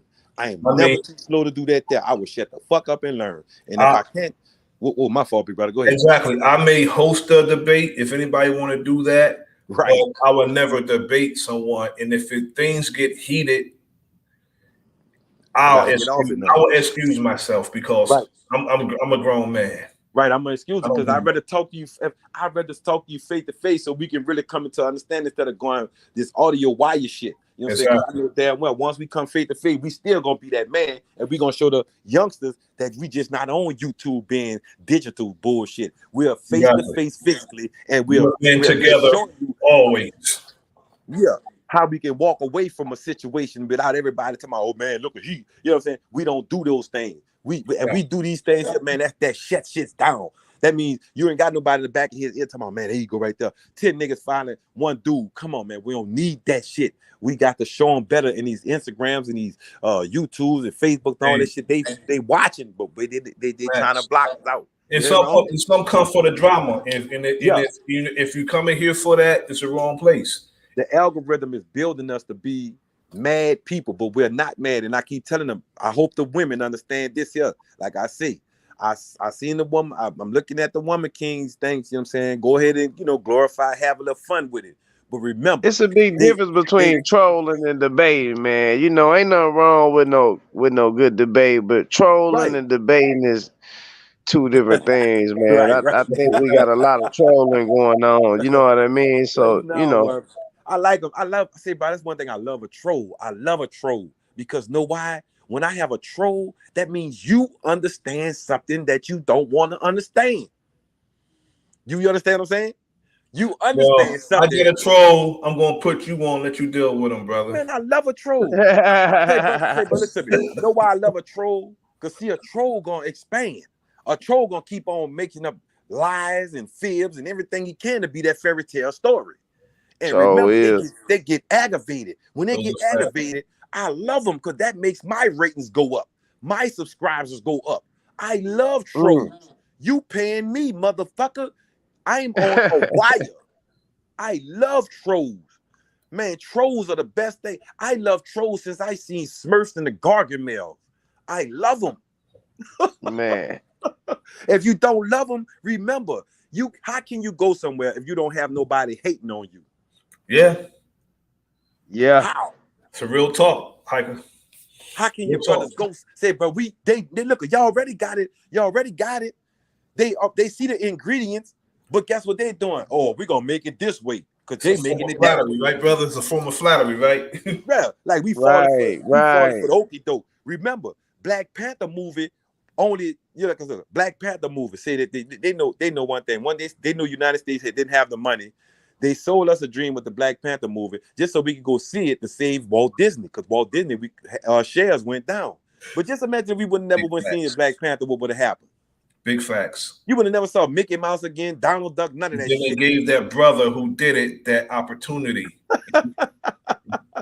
You see what I'm saying? I It's a understand what game, you're man. saying, brother. It's playing on the intellect, but the intellect is this. Long as you have the music saying what they say, I understand when you got music coming on, but you could like the dude was cracking a joke the other day. You could turn on some of the music, and it's like turning on your baby whining. Listen to a baby come to you whining, jumping up and down in the kitchen for something they want, and that's what it sounded like. You know what I'm saying? I mean, really like a kid just don't know what they want. You know what I'm saying? But the ones once they get the money, how could you get the money and come on and talk about you beefing with this person and beefing with that person with all this money in your hand? Yeah, I don't understand that type of energy, brother. You got millionaires out here, or even people who just got hundreds of thousands of dollars out here beefing. You know what? You got beef. I'm about to go far away from you. Right, keeping it right. I fly about 2,000 to 3,000 miles away from you. That's it. How am I your friend? I could come in front of your girl who's in love with you. I mean, you can see it in her eyes. She's gloating, and she said, "Well, my man can go with you tonight." But then you turn around and you go somewhere and you bring me somewhere. You know damn well bullets are flying everywhere. How are you my partner, my brother? Nah, you supposed to protect yourself and the people around you. Right. You know So what I'm how saying? You know, why I'm not why going. If I go the opposite direction of anything that's detrimental to me or people that I hold dear to me, I go the other way. right? Yet, Why would I bring you in front? why would I bring you into danger? I go the other way. Right. I Even can't do even it. even as a fighter, bro. Even as a fighter, I go the other way. I can't do it, but I can't wake up. See, that was a lot of dudes were pissed off at me in the game behind. Cause I would never go nowhere with you. So I can't bring you back the next day and smile in your mama face or your daughter face or your son Right, face and say right. that cause it'll feel like I'll be like wild and cutthroat with it, but I'll be like, damn, the kids are growing up. How long can somebody hold on to this lie without telling these kids what the fuck you did? And that's why these kids are growing up so aggravated, pissed off because everybody telling them lies. And when Yep. they do come up on the truth, they hate the person who told them the lies instead of the person who telling them the lies. They go tell the truth. Meaning this here. Why would you teach someone some shit that you know that didn't work for you? That's a very good question, and that's what I said earlier. If you don't have anything to give them that they can apply to their everyday life that's going to benefit them, leave that young person alone. Right. Or you can look, because all you got to do, look, it's like this here. I tell it like this here. They say, well, your kid, your mama should have raised you in this neighborhood and that there. Like I say, some people couldn't go through that there because some people did. They were following their pastors. They were following their churches. They were feeling believe that if they did this here, certain thing was going to happen to them. But now that they're coming around to that these cell phones that walked into the house, the cell phone walked into the house and making everybody see the world for what it really is. Fact. I don't care. We can hide. We can do whatever. But once you give a child right now a phone at 5 years old, they will never be the same. 2 years old, 1 year old, whatever. They look at that screen. Once they look at it, it's over with. Try and get it from them again. They know what they did. They knew we was at a vulnerable position because they knew the music was already trashing itself down. And then the ones who was coming into the music, they knew one that they say, once you stop putting the lyrics into the music, then you're gonna have people saying anything for the music or the money. And then you're gonna have people out here saying what Pac said in this song. You're gonna have a race of babies that hate the ladies. Yep. Exactly. And what you got today? What you got today? You got a race of babies that's hating the fucking ladies. That's the truth. That's the truth. You know what? You know what, man? I think they hate the men more. Well, they do. But at the same time, what's killing me with this here, I don't like how young dudes, you know what I'm saying, glorify dudes going to jail and dudes raping other dudes because that's somebody. Oh, that's somebody. Shit That's right somebody's there. brother. The penalty should be death for any type of right. Soon Yeah, they find that out, shit should be death. right. Soon as you go in the penitentiary and the warden know that you that type of nigga, you supposed to be automatic. Put some fucking else where you can't never touch nobody else, bitch, until you get out. That's right. That's right. I don't give a fuck, nigga. Feed that nigga under the door. You want to be a dog, nigga? Here. That's right. If you're gonna be a savage like that, you should never see no type of light. Facts. I think to me, your eyes should be cut out your fucking head. I agree. See if you're really ass bandit. If you really about that. I agree. I absolutely agree. Well, I'm going to conclude this build, and Key, we're gonna go over to Brother Key Norfolk's channel and build over there. Yet there will be a part two to this discussion. Key Norfolk's going to do his due diligence to get more information. I'm going to do the same. And Hiker, if you want to come through, you're welcome. Anybody else that's in the chat that have anything to add, I would appreciate if you come through. And most definitely. We could just take it from there. I enjoyed myself, and I thank everybody for coming through, whether they're in the chat or on the panel. This was a good build. It exceeded what I thought it would be. Right. I appreciate from y'all that. Yeah. And I thank y'all, brothers, for listening to me, man. I learn more and more, man. I study slow, and thanks, like I said, man, again, from being on a golden platform, that's gratefully reminded that I got to honor y'all, man. I told you, if I can honor them people from them years to come that led me to this indoctrination that I'm detoxing from, I got to honor you all now because y'all are waking this shit up. Thank y'all, bro. I thank you for coming. Hey, man. You did. You brought some hell of a points to the bill, man. That's and like I say, man, you want to come over with us, you can. We're gonna have an open panel. I got a couple other brothers who gonna come in and join us, man. We all about building, man, and supporting each other, man. That's it. I appreciate that, man. If I get on that keynote for, man, trust me, he be having some powerful shit too. So remember, I told you, I like to hit the punches. I told you when I got points in the face, they let me know reality is here. Most definitely. Most definitely. I salute. I appreciate everybody. Most definitely. I appreciate my brother Nasir. Always, man. Salute the channel, man. Support the channel. Like, share, and subscribe. I appreciate my brother Tony for coming through, man. Wealth is Gangster. Salutes to him. Yeah, thank the brother for coming through. I appreciate that. Most definitely. What he had to offer was, beneficial. And we're going to go over to the brothers' channel and build over there. And on that note, brothers and sisters, I will say peace. We're going to go out with this.